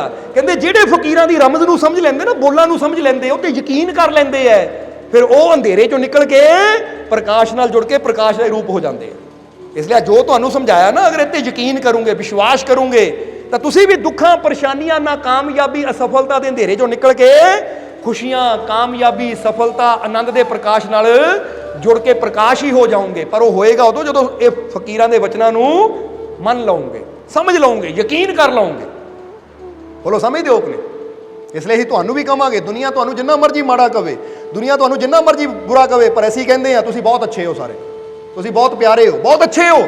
ਆਪਣੇ ਆਪ ਨੂੰ ਅੱਛਾ ਸਮਝੋ, ਕਿਉਂਕਿ ਸਾਨੂੰ ਸਾਡੇ ਮਾਲਿਕ ਨੇ ਬਣਾਇਆ ਹੈ, ਔਰ ਜਿਹੜੀ ਚੀਜ਼ ਮਾਲਿਕ ਨੇ ਬਣਾਈ ਉਹ ਬੁਰੀ ਕਦੀ ਹੋ ਹੀ ਨਹੀਂ ਸਕਦੀ। ਫਿਰ ਦੁਨੀਆ ਦੇ ਕਹਿਣ ਨਾਲ ਥੋੜੀ ਬੁਰੇ ਬਣ ਜਾਣਾ। ਕਹਿਣ ਵਾਲੇ ਤਾਂ ਰੱਬ ਨੂੰ ਵੀ ਬੁਰਾ ਕਹੀ ਜਾਂਦੇ, ਬੋਲੋ ਕਹਿੰਦੇ ਆ ਕਿ ਨਹੀਂ? ਗੁਰੂਆਂ, ਰਹਿਬਰਾਂ, ਪੀਰਾਂ, ਫਕੀਰਾਂ ਨੂੰ ਵੀ ਬੁਰਾ ਕਹੀ ਜਾਂਦੇ ਆ। ਕਹਿਣ ਵਾਲਿਆਂ ਨੇ ਤਾਂ ਮੁਹੰਮਦ ਸਾਹਿਬ ਦੇ ਪੱਥਰ ਮਾਰੇ, ਗੁਰੂਆਂ ਨੂੰ ਤਤੀਆਂ ਤਵੀਆਂ ਤੇ ਬਿਠਾ ਦਿੱਤਾ, ਕਿੱਦਾਂ ਕਿੱਦਾਂ ਸੰਤਾਂ ਫਕੀਰਾਂ ਨੂੰ ਤਸੀਹੇ ਦਿੱਤੇ, ਜੀਸਸ ਦੇ ਹੱਥਾਂ ਪੈਰਾਂ 'ਚ ਕਿਲ ਠੋਕ ਦਿੱਤੇ। ਪਰ ਉਹਨਾਂ ਦੇ ਇਦਾਂ ਦੇ ਕਰਮ ਕਰਨ ਨਾਲ ਕੋਈ ਉਹਨਾਂ ਦੀ ਸ਼ਕਤੀ ਥੋੜੀ ਘਟ ਗਈ, ਉਹ ਬੁਰੇ ਥੋੜੀ ਹੋ ਗਏ। ਉਹ ਅੱਛੇ ਸੀ, ਅੱਛੇ ਹੈ, ਔਰ ਸਦਾ ਅੱਛੇ ਰਹਿਣਾ ਹੈ। ਇਹ ਲਈ ਦੁਨੀਆ ਦੀ ਪਰਵਾਹ ਕੀ ਕਰਨੀ? ਦੁਨੀਆ ਨੇ ਤਾਂ ਗੁਰੂਆਂ, ਰਹਿਬਰਾਂ, ਸੰਤਾਂ, ਫਕੀਰਾਂ ਨੂੰ, ਪਰਮਾਤਮਾ ਨੂੰ ਨਹੀਂ ਛੱਡਿਆ। ਤਾਂ ਬੰਦਾ ਸੋਚੇ ਮੈਂ ਕੀ ਹਾਂ, ਬਸ ਮੇਰਾ ਮਾਲਿਕ ਮੈਨੂੰ ਚੰਗਾ ਸਮਝੇ, ਤਾਂ ਮੈਂ ਦੁਨੀਆ ਤੋਂ ਚੰਗਾ ਬਣ ਕੇ ਕੀ ਲੈਣਾ? ਸਮਝਦੇ ਹੋ ਕਿ ਨਹੀਂ? ਔਰ ਉਹਦੀਆਂ ਨਜ਼ਰਾਂ ਜਿਹੜਾ ਚੰਗਾ ਬਣੇਗਾ ਨਾ, ਅੱਛਾਈ ਕਰਕੇ ਹੀ ਬਣੇਗਾ, ਨੇਕੀ ਕਰਕੇ ਹੀ ਬਣੇਗਾ, ਮਿੱਠਾ ਬੋਲ ਕੇ ਬਣੇਗਾ, ਮਿੱਠੇ ਸੁਭਾਅ ਦਾ, ਅੱਛਾਈ ਵਾਲਾ ਹੀ ਬੰਦਾ ਰੱਬ ਦੀਆਂ ਨਜ਼ਰਾਂ 'ਚ ਅੱਛਾ ਬਣੇਗਾ। ਸਮਝਦੇ ਹੋ ਕਿ ਨਹੀਂ? ਇਸ ਕਰਕੇ ਅੱਛੇ ਕਰਮ ਕਰੋ, ਫਕੀਰਾਂ ਦੇ ਸ਼ਬਦਾਂ ਨੂੰ ਸਮਝੋ, सो बुल्ले शाह कहते जो भी समझ समझे इन्हां फकरां दी मिल नूर विच हो जावे नूर यारा। ओ बुल्ले शाह फकर जो बोल दिंदे उन्होंने रब भी करे मंजूर यारा। कहते फकीर जो बोल दिंदे रब भी मंजूर कर लैंदा है। हुण फकीरां दे बोल रब भी मंजूर कर लैंदा है। हुण तुसीं मंजूर कीते कि नहीं? गल तां इत्थे मुकदी है। रब तां कबूल कर लैंदा कि जो फकर कहते रब तां मन लैंदा है। मंजूर करन दा मतलब मनना। रब तां फकीरां दे बोल मन लैंदा तां कहते परेशानी तां कि बंदा नहीं फकीरां दे बोल मनदा, बंदा नहीं यकीन कर पांदा, तां ही बंदा खाली रह जाता है। इसलिए सोचो कि फकीरां दे बोल तां रब भी मन लैंदा है, तो मैं क्यों ना मन्ना भाई? जे नहीं मनूंगा तो घाटा किहनूं है, नुकसान किहनूं है? तो जे मन लूँगा तो फायदा किहनूं? आप ही सोच के देखो। इस करके जिहड़ी चीज़ साडा फायदा है ना वो करनी चाहिदी है। फकीरां दे बोलां नूं मन्नण नाल फायदा है, अपने रब ते विश्वास रखण नाल फायदा है, अपने आप ते यकीन रखण नाल फायदा है कि मैनूं मेरा मालिक कामयाबी जरूर देगा। इहनूं कहंदे फायदे वाली चीज़। इसलिए अज तो फकीरां दे वचन समझो। फकीरां दे वचन जदों भी सुनो तो जे माड़ा मोटा मन डोले ना फिर पता की कहना है, वो लै यार फकीरां दे वचन तो रब भी मनदा है तो मेरा मन क्यों नहीं मन्ने? अपने आप नूं कहना है। बोलो समझदे हो कि नहीं? जो बंदा कहे ना दुनिया इदां कहती है पर फकीर इदां कहते हैं, हुण किहदी गल मन्ना? तो फिर इत्थे इक्को ही चीज़ काफ़ी है कि फकरां दे बोल तां रब भी नहीं मोड़दा, तो मैं क्यों, मैं कौन हुंदा फिर? जे रब नहीं मोड़दा, एड्डी वड्डी ताकत नहीं फकीरां दे बोल मोड़ सकदी, तो फिर मैनू तो उत्ते 100 नहीं 1000% यकीन होना चाहिए है। यानी 100 नहीं 1000% यकीन होना चाहिए है कि जिहड़ा रब मन सकदा मैं क्यों ना मन्ना? ਇਹਦੇ ਨਾਲ ही बंदे की जिंदगी बदल जाती है। सो जिंदगी बदलना चाहते हो ना तो फिर अज तो मनोगे कि नहीं?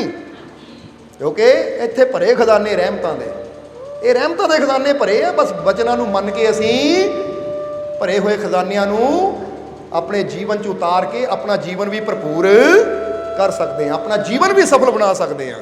इसलिए हुण आखिरले वचनां च कहना है कि मैनूं अपने मालिक ते पूरा, मैनूं अपने मालिक ते पूरा, मैनू अपने मालिक ते पूरा, मेरिया झोलियां रहमत नाल, मेरिया झोलियां रहमत नाल, मेरिया झोलियां रहमत नाल, मेरिया झोलियां खुशियां नाल, मेरिया झोलियां खुशियां नाल, मेरिया झोलियां खुशियां नाल।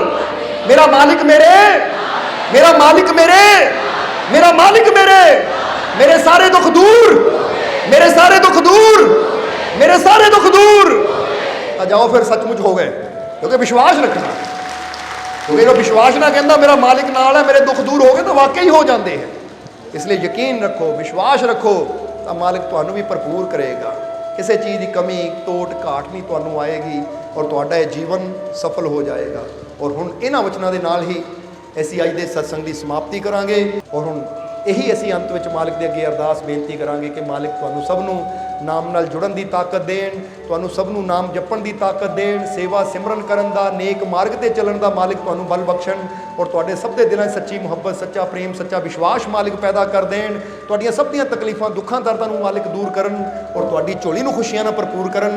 और अज जिन्ने भी जीव उस मालिक दे दर ते सत्संग च पहुंचे है, तुहाडी सब दी हाज़री मालिक अपने चरणों च कबूल करन। और जिहड़े जीव मालिक दे नाम दीआं नियाज़ां लैके आए है, जे कोई अपनी तकलीफ दुख की नियाज़ लैके आया है, तो जिस भावना नाल जीव नियाज़ लैके आया है मालिक उहदी नियाज़ नूं कबूल करन, उहदी भावना नूं पूरा करन। और जिहड़ा जीव अज खुशी की नियाज़ लैके आया है मालिक उहदी खुशी की नियाज़ नूं भी कबूल करन।